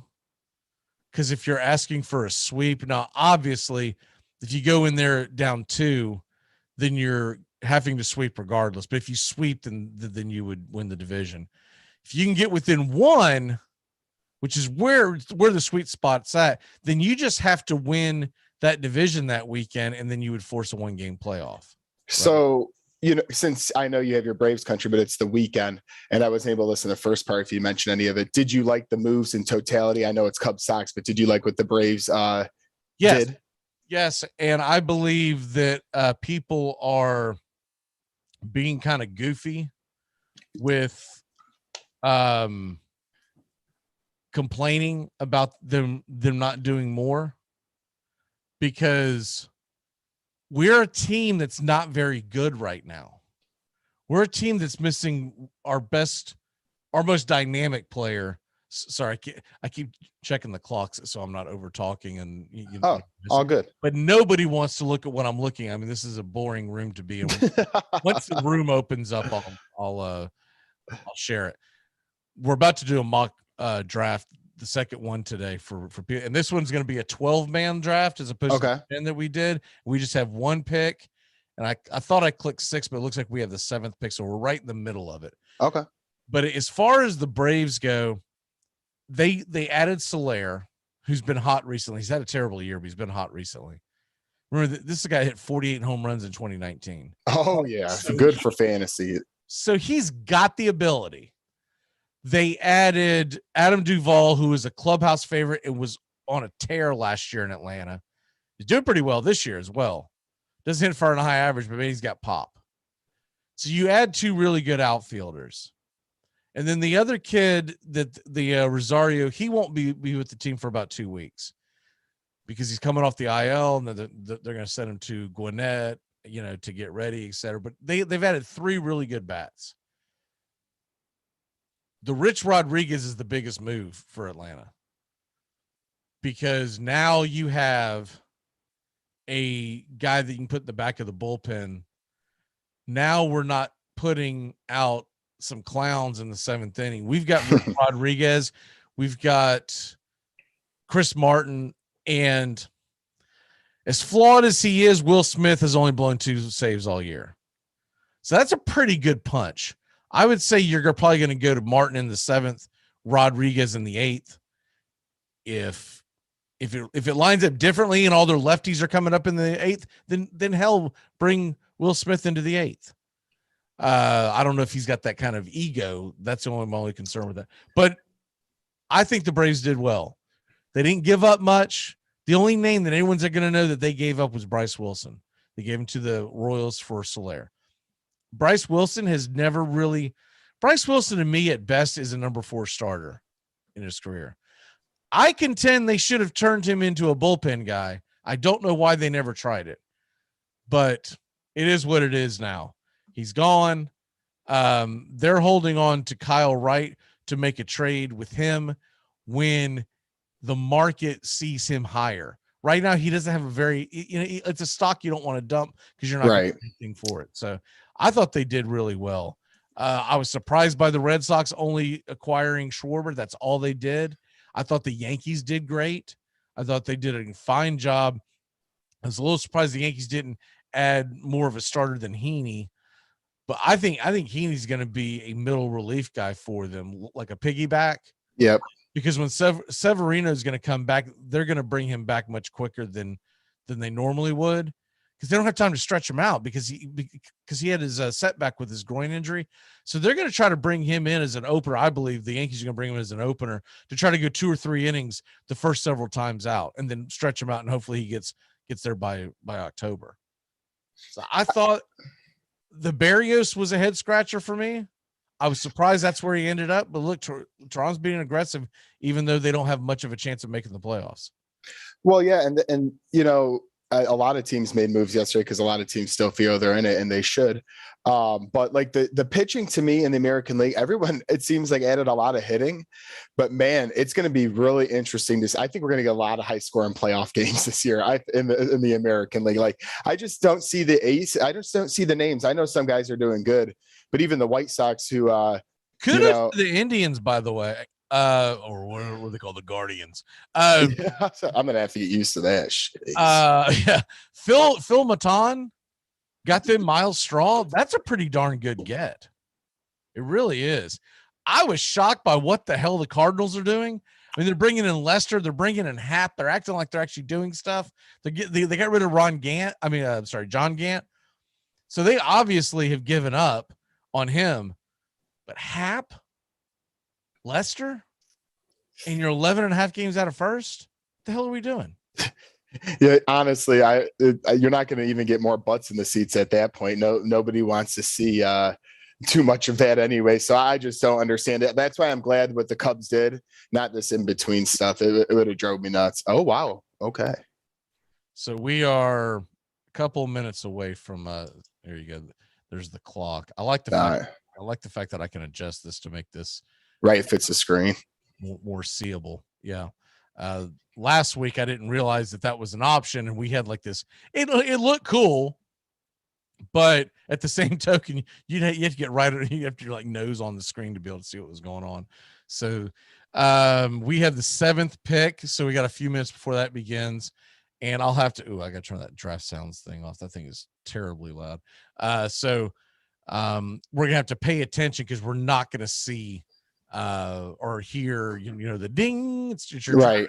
Because there's no way for me to turn it down. I tried every way to turn it down, and it just comes blaring in. So we'll see what's available there. If they go on a running back run, well, anyways, let's go ahead and any PPR involved. Any PPR involved?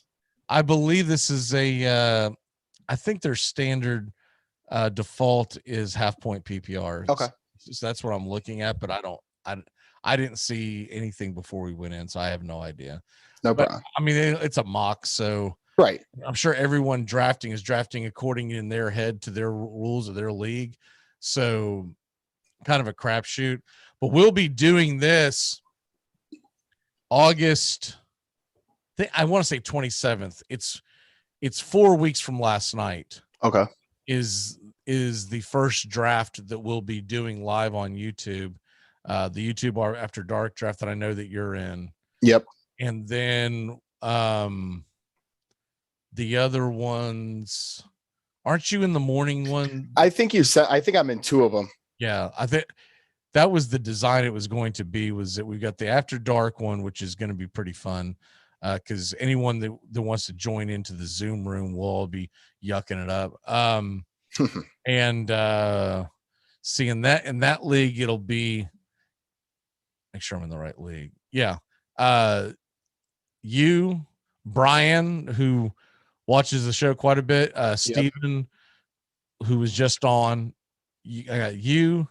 I got Bobby, our Tuesday guy, Doug, our Monday guy, Michael, and Matt. Cool. I've sent out other invitations, but no one has responded. So I'm gonna give it a couple more weeks, and then we're just gonna roll with that.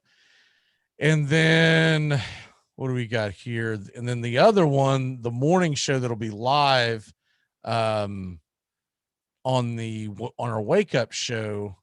That one, I'm pretty sure that's the other one that you're in. Yeah.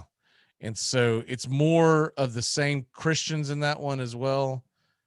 Steven, Bobby, Doug, Sean. I'm trying to get your brother to sign up, and he said he was signing up, and then I haven't seen him actually sign up yet, so I might have to send a reminder. Okay, so the draft is rolling. Yep. Oh wow, we're up.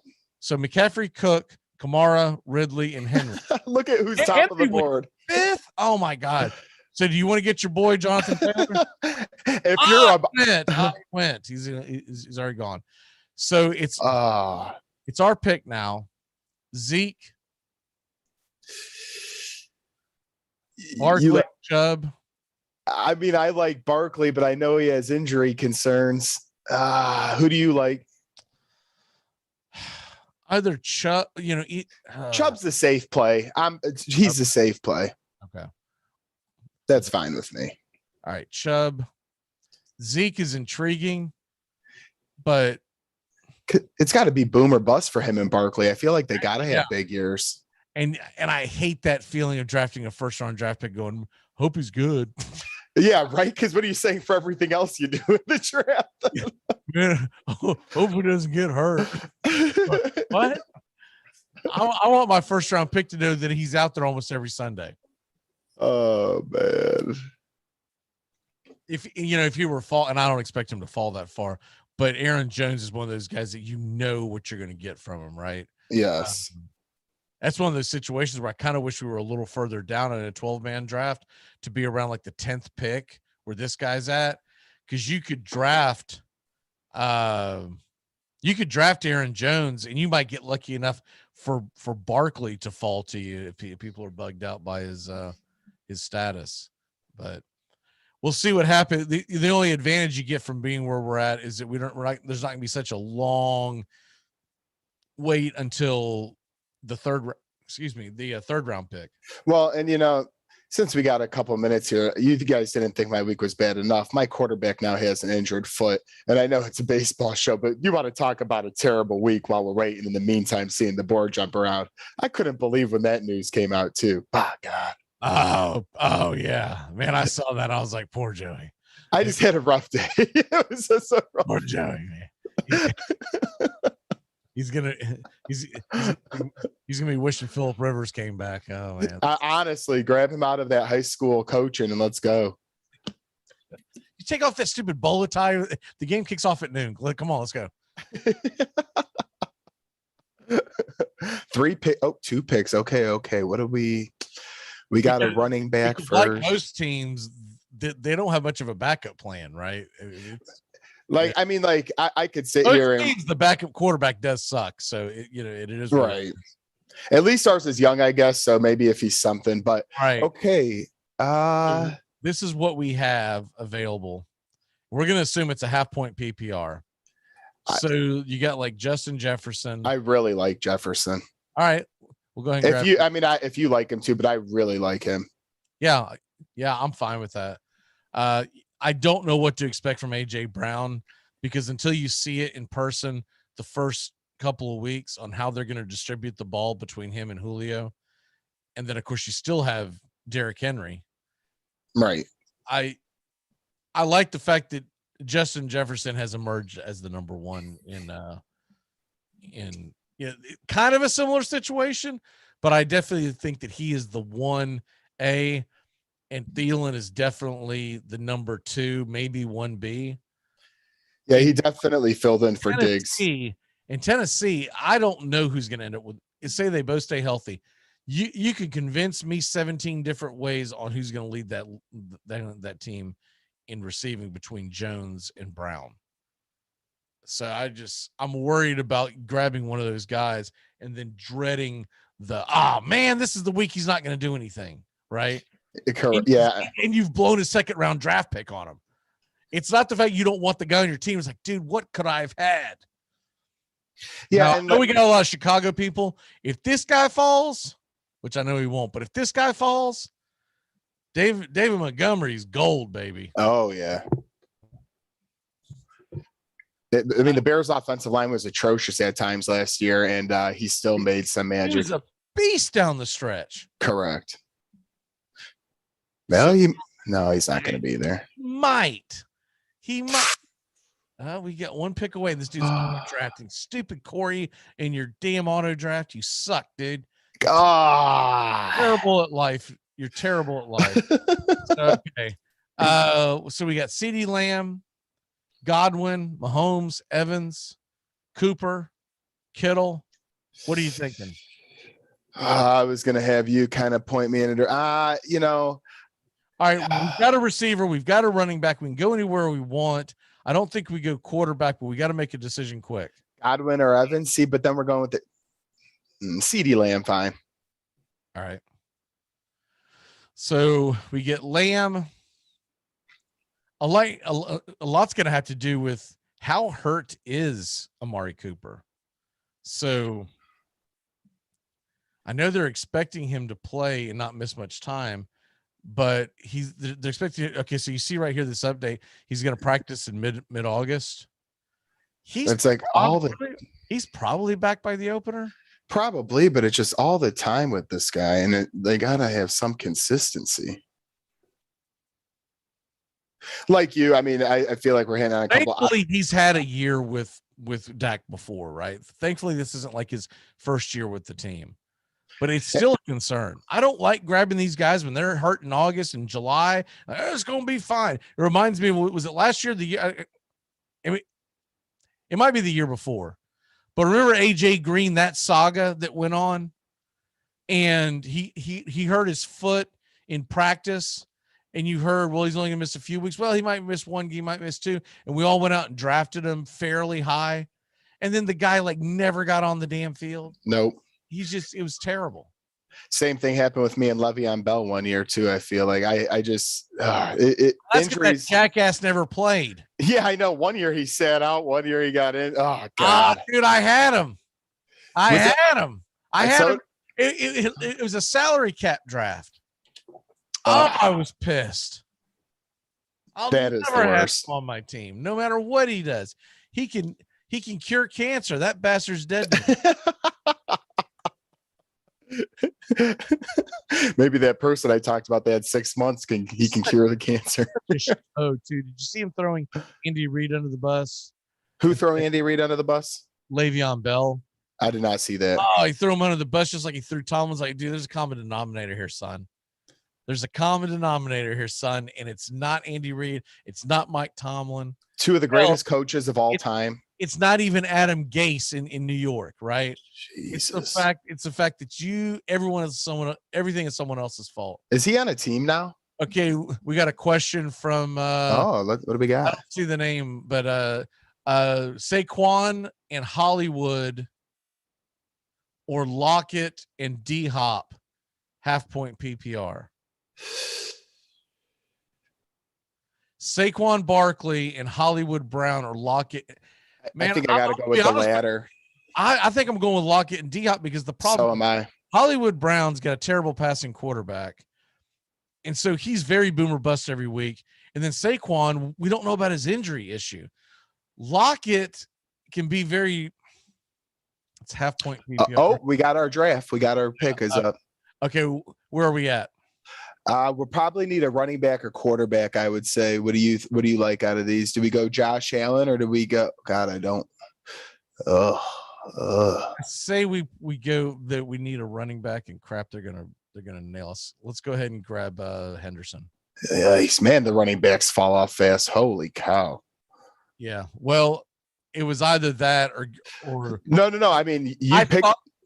If I would have seen Davis, I probably would have went with Davis, but that's fine. It's you picked a fine running back. I'm not complaining about that. I'm just saying, my gosh, it drops off. Because if you look at our team right now, we have Jefferson, Lamb, Chubb, and Henderson. It doesn't sound like a great team, but remember, this is a 12-man league. All right, back to that trade. Yeah. I think I've got to. Oh my God, it's so hard. But if it's a half-point PPR, that hurts you a little bit on the whole D-Hop Lockett thing. I just think they're going to be more consistent. Hollywood Brown, to me, the trade is really Saquon Barkley for Lockett and D-Hop because Hollywood Brown is an afterthought in most leagues. Yeah, I'm going with the latter. I'm going with the two wideouts. I think I'm going to hedge my bet unless the only reason why I would go the other way is if my running back situation was terrible and I actually had a pretty good wide receiving core. If I had a decent wide receiving core, I would have to say, hey, I'm going to have Barkley, but I'm going to handcuff the hell out of him. Right. But if I've got decent running back options, so we don't know the whole roster situation, but if we had decent options at running back, I'm going to go with the receivers. All right. It's coming back to us. We've got 3 picks away. 2 running backs, two receivers. We don't have a tight end. We don't have a flex. This is a 12-man league, so you don't have to have as deep and as impressive as a roster as we had in the first draft. By the way, we will be here every Saturday until football season starts, and then we'll be here on Sundays from 10 to noon talking fantasy football. We're going to talk about picks against the spread, and then we'll get into a little bit of actual games themselves. Everyone's staying away from Lamar Jackson right. I know if he falls to us, but stupid Corey, who's terrible at life again, is gosh, and of course they grab him. So okay, what we got to decide is: do you want a quarterback? Because if so, we have CD Lamb. So you can go Dak, or you can load up on your see if we don't get Dak because we already got Jefferson. All right, I say we go ahead and grab Dak. I do too. Let's get that combo hookup. I like that. All right, so The other option I thought about going is we could have went with Pitts, but that's a huge reach in the 5th round. The unknowns. Right. When it comes back, we have to look at getting a running back or an elite. If there's an elite tight end left, meaning Pitts or even Andrews. Yeah. You want to make sure, because can you pull up the tight ends real quick, please? Yeah. The tight ends we're looking at is Pitts and Andrews, and that's it. I mean, it's a big drop off. Oh, yeah. I mean, you look at the fan points that's being projected. I think that's being very modest for Pitts. But look at the big drop off after that. You're talking. I don't trust Higbee, man. Higbee disappeared. I don't either. He disappeared. I don't trust any Rams usually, but maybe Stafford will change that. Aaron Rodgers is back. I could maybe take a chance on Tunyon, maybe. But you can get those guys later in the draft. Right. So I feel like you need to focus on a flex, and I think the tight ends are going to go woof. So if so, we have to start looking at. We're 4 picks away. We might get it. I would prefer to do a running back. Okay. No, I don't like wide receivers as a flex typically. This is the guy that I'm looking at, Javonte Williams, the rookie. See if there's better choices. Trey Sermon's interesting, but I'm worried about his load share. James Robinson, I think, is highly undervalued. I know everyone's all Travis Etienne or bust, but I think that's fool's gold at this point. So here we go. Javonte Williams or Damian Harris. I'm not trusting a New England running back. Never. So are we in agreement on Williams? Yep. I'm cool with that. Okay. So Javonte Williams. There we go. And man, that's a sad room of running backs. Well, that's what you get in a 12-man league, and no, I know. Yeah, we have almost 72 picks in. Yeah, we're getting there. 68 it's on.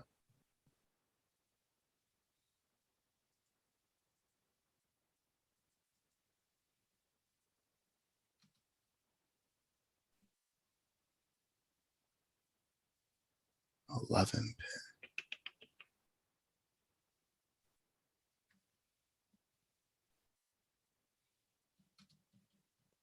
All right, so looking at our team real quick, let me flash over to that.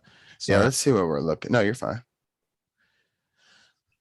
Any big concerns right now? I like the running. Now that we kind of got 3 running backs, I'm okay there. I was a little concerned at first, but I really think, man, if Dak stays healthy, this team could light it up. That CD Lamb connection is going to be awesome.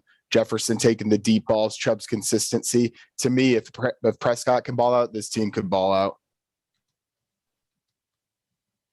Sorry, I was responding to our viewer just in case he didn't hear what we said. Yeah, no problem.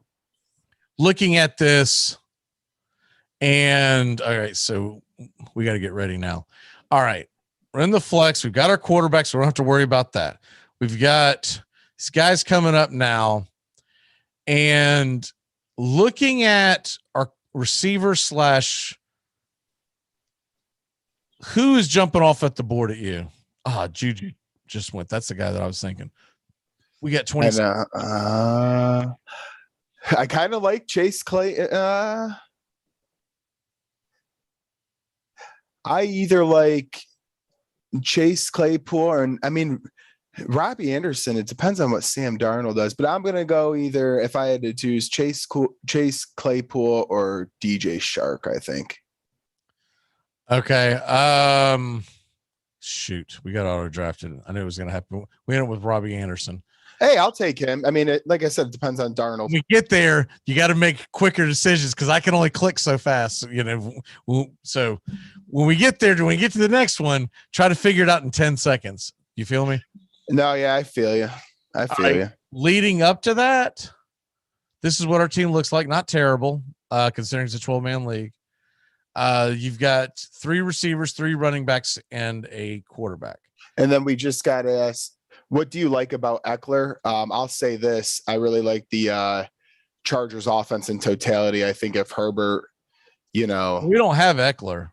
No, and we got a question in the chat room. Oh, sorry. I think if it's a full point PPR, but it looks like it's probably a half point if we're going off of the. I think he's going to be a solid contributor. I really do. I'm high on Herbert too, and that I wasn't let before the draft. And he's going to pass to Eckler. Eckler's great out of the backfield, so I really like Eckler, assuming that he can stay healthy. And it's not like he's got chronic injuries. He's been banged up before, but what running back hasn't been? I think he could be a sneaky guy. I think he's a guy that's going in around the second round that could have first round value if everything goes his way this year. I don't think he's a guy that you're like, oh God, why did I draft him? Right. Correct. I think he's a solid player. And now looking at the draft board now, I like Tunyon a lot that Rodgers is back. If we have to take a tight end, I don't know about you, but I just, that could be special. Okay. So we'll put a B in that bonnet and see if there's anyone else. So right now we're looking for depth because we have equal amount of receivers and running backs. And looking at, okay, so Tunyon, we can probably get Tunyon on the next pick. Probably. So I'm thinking we get aggressive here and get either a receiver or running back. Who is jumping off the board at you? Honestly, I kind of like David Johnson in Houston. I don't know what the hell that offense is going to do besides that. I agree. He overperformed last year, and he's still being ranked pretty low. Right. Last year, I thought he's going to be a bust. So did I. So we'll go ahead and grab him before we get auto drafted. Perfect. We did that in 2 seconds. Look at us. All right. So the next one, if he's there, I say we definitely go Tunyon. If not, I agree. Maybe best tight end available, unless there's someone, there's also Logan Thomas. I'll go ahead and star him just in case. And I'm not that big on Noah Fant because considering how their offense went, the talent is there, but is the offense going to be that explosive? Right. He might spend more time blocking for Wilson than actually catching passes. A guy who is very interesting to me is this guy here, Kenyon Drake. I was looking at him. He's so explosive, but how many touches is he going to get in that LV offense? Yeah, I've always been a Kenyon Drake fan, but like you said, that's a crowded. It'll be interesting to see if he can make any noise. I'm definitely, if I end up with Jacobs, I've got to handcuff him because Jacobs didn't get injured last year. He just didn't perform. And if they find ways to get the ball in Kenyon Drake's hand, he is explosive. And you know how Chucky do. Yeah. I'm with you. I have to have the other. I have to. All right, so it's coming to us here in a few picks. Now your boy Chark is still there, so that's interesting. Yeah, he really. Deebo Samuel could have a big year. I'm not investing anything in Brandon Cooks. No. Will Fuller to me is interesting, assuming they only missed the very beginning of the year. He could be a diamond in the rough, but I feel better with Tyler Boyd. Yeah, because there's just always something up with Fuller. Dude, this could be a guy, Curtis Samuel, going to Washington, getting Fitzpatrick. He could be a guy that blows out, that goes skyrocket. He could be a guy that's going to go in what are we in right now? The ninth round. He could be a guy that could go in the 9th or 10th round, and you say, "Damn it! I wish I would have just threw a flyer at him," because we don't know who Fitzpatrick is going to. You would think it's going to be McLaurin. But quarterbacks come in and they get their favorite guy, and you never know. All right, here it comes to us. So are we going tight? Is our boy Tunyon gone? He's gone. No way. No. All right, so we're gonna have to go either tight end. Why don't we just choose one of the top 2 receivers if they're still available? You could choose between one of those 2 guys. We could do that. Now, Logan Thomas, his upside is the fact that he's getting that new quarterback. True. I don't mind. What else? Jonnu Smith is interesting, but man, I don't trust Belichick and what he's going to do. Cole Kmet is interesting. So if you like him or you like Ferkser then we can punt the tight end till later in the draft. Yeah, let's punt a little bit. I don't even know what they're going to do. Like Hunter Henry intrigues me. Gronkowski, you never know. I'm fine with that. Let's get one of the receivers. Okay, I like that. This guy's very interesting too. I saw that name and I kind of forgot he went to Arizona. All right, so let's go ahead and take the flyer on Chark. Is that what we're thinking? Yep. All right, so we have DJ Chark, so we get to do our first DJ Chark. Hopefully he comes back. He had a terrible year last year, but that's because Minshew had a terrible year. Hopefully he gets used in Urban Meyer's new system. That offense could be explosive.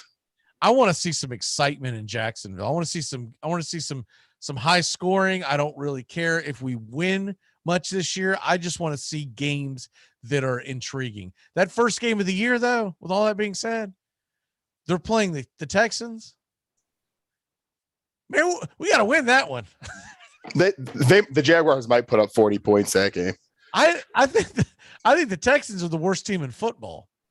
Yeah, anybody the who worst locker room. It's got to be a terrible locker room with old creepy McCreepy, 45 rape charges or whatever the hell's going on with him, man.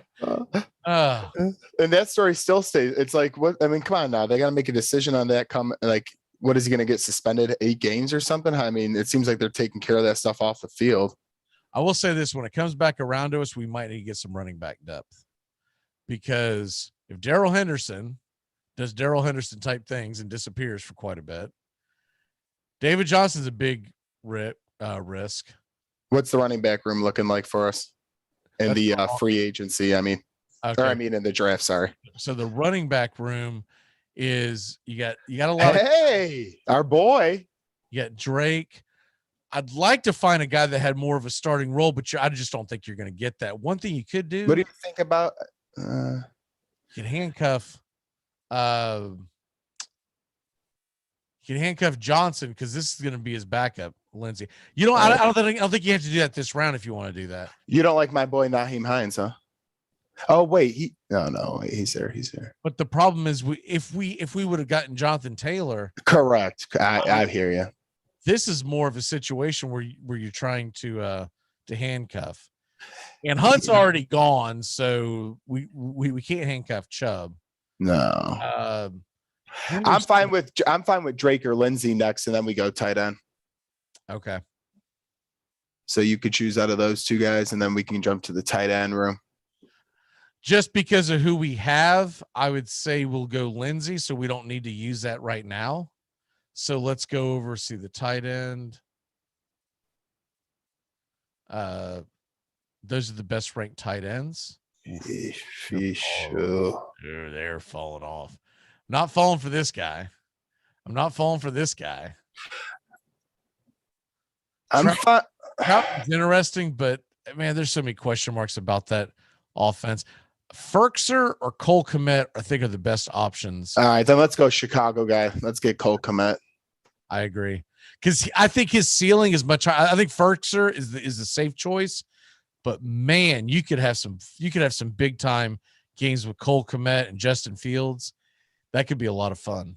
Yeah.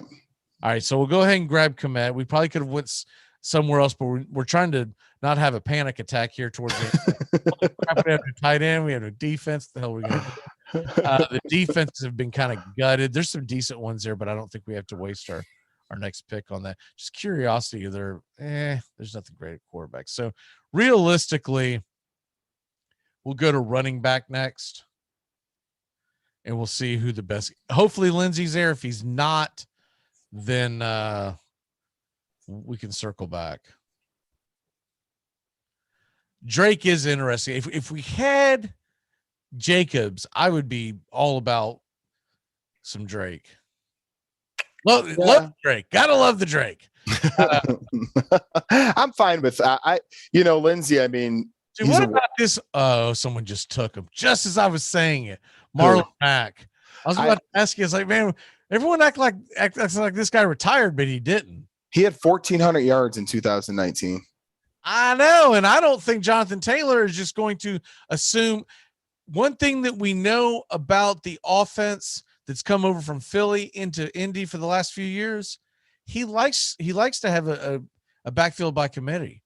And like we talked about Naheem Hines too. So I mean, it's a 3-man show. I think Hines is going higher because everyone's hopeful that he'll be the receiving touchdowns guy. Mm-hmm. Exactly. In the PPR, man, you talk about someone who fell off the face of the earth. Well, that guy, that old Rashard Penny. Seattle running backs, my Lord. By the way, running backs are starting to go, so we've got to grab Lindsay if he's there. Handcuff it. If not, we're gonna like screw over the Dalvin Cook owner or something. Grab Alex. Do something to where if it was a real league, we would just be trying to use trade bait down the road. I'm cool with that. But yeah, Philip Lindsay, if he's there, go with it. It looks like he will be. Corey's usually an auto as draft. bad as we talked about Houston being, we're gonna with 2 Houston running. Well, hey, what else are they gonna do this year? Terrible situation. But at least we have depth now. And now what we have, so what's left to draft on our team is you've got the kicker and defense, obviously, but most of your major defenses are gone. So you've got 2 bench positions that you want to fill. You could fill one with a backup quarterback and then another with, I guess, either the best wide receiver or running back possible. I would say quarterback and the receiver. Let's see what quarterbacks are available. There's still quite a few that are. Oh, wow. Yeah, because I mean, really, we can put a pin in that and come back to quarterback. Yeah, we can. Let's come back. So we'll go with the best. I am not trusting Devin Singletary. I can tell you. No, I don't like him. Buffalo hasn't. They don't even remember how to run the ball. They're just like, what? Run. How many weeks is Michael Thomas out? Oh God! So he got put on the PUP. I see. Yeah, so I believe that's now 6 to 8 weeks now. Jeez. They're saying that could be up to 10, but I think that's the old rule with the 10. I believe now it's 6 to 8. It depends on how they defer him and when they put him on. He's at least missing about half the season. Okay. I like one of them there though, but that's interesting. Now, does it say? I didn't even see he was there. That's interesting. Does it say anything as far as crap? He just got drafted. Oh man. Hey. All right. So you know who I think is going to actually have a breakout year, even though I know this is a little biased, Michael Pittman Jr., but I'm fine with anybody in this group. I think there's some good players here. I'm fine with Pittman. I think he's going to be the best wideout in Indy. Yeah, just find out how long. What's your best guess on Carson Wentz? I'm gonna go. He misses right now. I'll say he misses the first 2 games. Okay, so that's just a guess. Nobody. I'm not a doctor, but 2 games. We're not doctors, but we do play them here on the Armchair Quarterback. Yeah. Out there, be a man. Yeah. Don't Biles, you're fine. Get out there. What the hell's wrong with you? Just go out. Come on. You heard a pop in your foot. Big deal. You'll be fine. Good Lord. Oh, man. So what do we got? 3 picks left to make, I think? Yeah, so we have 1 bench player, so probably quarterback, unless we see something else that we'd really. I'll tell you what, this guy could have a sneaky good year. He could. He's interesting. Corey Davis is interesting to me. And I don't mind the Marvin Jones thing because we drafted the other Jacksonville guy. This mental patient here, I wouldn't draft him with a 10-foot pole. Yeah, what's it? Dude, he keeps sounding off about the vaccine. It's like, dude, give it a I'm with you. I'm with you after one time, but give it a rest. Dude, go start your own foundation or something. I think he's off the reservation and no one cares about playing football. He's more worried about the vaccine than anything else. I don't want anyone with any kind of dilemmas go on my fantasy football team. No, I want robots, baby. I want guys going. They're just gonna run through a wall for me. What are you thinking here, Mac, position wise? We'll see what the quarterback has available. If there's a quarterback worth of crap. Man, they even took Fields. I was thinking there that we draft Fields. They even took Justin Fields. The top 2 intrigue me though. Let's see what this thing is.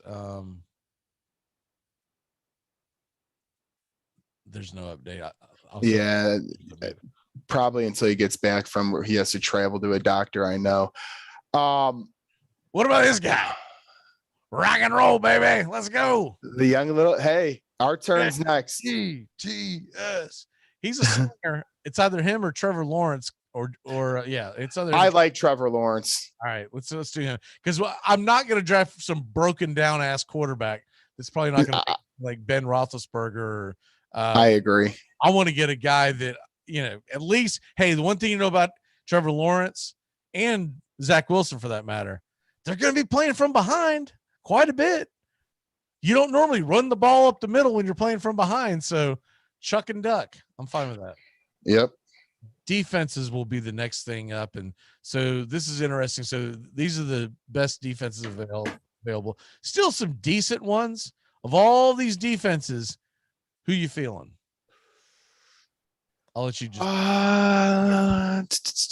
I'm just gonna assume Denver's gone. If not, I obviously like them. I like Denver. You're not looking at our screen. I am. I like Denver. Okay. I like New England. I like. Now they could go on a run because we're starting the 14th round. I know, and we're 6 picks away. Right now, I like Denver and New England.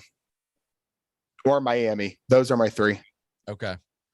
So Denver just went. Yeah. I'm thinking this might be a run, unless all these auto draft idiots have all gotten defenses already, which it looks like some of them have. If they've been offered auto drafting long, then yes, they have. Because I'll tell you one thing about that auto draft. Everyone wants, I'll just let my team auto draft. You're an idiot. You're an idiot. I hate that. Because I'm gonna tell you what's really gonna happen. You're going to get auto drafted a defense in like the 8th round and a kicker in the 9th round. Yeah, I hate auto draft. No, that's no good. We don't need that. All right. So it looks like it's going to be between Cleveland and New England. New England, I go. Or Miami, possibly. All right. So New England, I'm with you. Yep. Never doubt Belichick. That's what I'm saying. And he's getting, remember, I think he's getting a lot of COVID players back. Yeah, a lot of guys. He either had 6. I think he had 6 starters, 8 total defensive players that missed 2020 because they opted out. Between that and investing money in that team, especially at tight end, I think they could be back in a playoff spot. Yeah, and Cam Newton can hold the clipboard because my boy Matt Jones is going to be rocking and rolling, baby. By week 5 or 6, that's going to be his team, bare minimum. Okay. Belichick's not going to watch Cam Newton skip the ball across the ground for another 17 games. He's just not going to do it. He's going to get the hell out of here. It was unfair because I really got rushed into it. What? But you forgot to throw? How to throw? What the hell are we? But I'm a year older, so I should be better. No. That's not how that works. What do we got left? Kicker? Yeah, kicker. No one cares about a kicker. Ugh. Suck up if he's there, but he'll probably get auto drafted. Is your boy Blankenship there? Oh, Blankenship's still there. I like any of those top 3, really. They'll probably be there because Captain Auto Drafts will probably already have kickers. True. So I'm fine with Blankenship because he's a pretty good kicker and he kicks in a dome. Yep. God, if you would have just not missed that one against Buffalo, that still stumps me. But yes, he had a really good percentage for a rookie last year. Suckup's in a good situation. Solid kicker always was with Tennessee, and Tampa's going to move the ball, and they are the typical offense you like to have for a kicker. One that's good, but they're not really great, and so they'll get in that red zone and they'll score. But on a typical Sunday, they might have 3, maybe even 4 field goals. I agree. So we'll go with Blankenship. Yeah, you're being a nice guy. Thanks. I like the flag back there in the background. Is that for George W? Actually,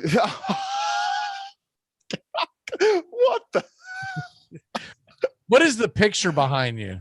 So if you can see, this is actually a pretty cool. Wait. Okay.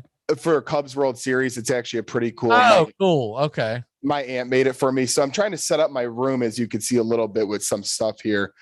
You guys will football season. I'll have a full thing in the background. You can count on that. I don't know what that means, but we don't need to see your full thing in the background. No. The full, geez, I mean the wall display. Oh, the pictures on the wall. I'll have some things going. Yeah. We don't need the Leaning Tower of Joey picture in the background. Nobody wants to see that or talk about it. All right, so this is probably a good time to just about end the show. What is your walk off for the day, sir? I'm just going to relax this weekend. I'm just going to say a general statement. Everybody, we're getting towards the end of all the sports and we're getting into football. Take some time, enjoy the family, get outside while you can. And if you have a pool, get in one. That's my walk off. That is where I'm heading. I've actually got swim trunks on right now and it's about 90 degrees outside and it's sunny. I'm jumping in the pool. My walk off for the day, for those of us who haven't given up on the baseball season, because we're not Cubs fans, I'm going to watch. I'm going to give the Braves, man, another couple of weeks and see if they can get hot and make it interesting. If they fall off the face of the earth. The team that scares me the most, we didn't talk about this earlier, and they usually choke, but dude, the Phillies did some things. They brought in Kyle Gibson, Ian Kennedy. That alone was extremely impressive. And then I think the thing that's going to go under the radar is that they brought in Freddie Galvis. They brought him back. He's on the IL, but he'll be back in like a week. Not a great bat, but for people who haven't followed Philadelphia Philly baseball this year, they have atrocious defense in the infield. And he can play a very good shortstop at second base. He can even play third. I think that might be a key. If Philly wins the division to get in the playoffs, and that's the only way anyone in the NL East is making the playoffs, Freddie Galvis might have more to do with it than Ian Kennedy and Kyle Gibson. I know that's a strange comment, but if you could put him in, he might be a guy you don't bring until the seventh inning every night. Say, all right, dude, we got a 2-run lead. It's up to you and Ian Kennedy to prevent a nightmare. Good luck.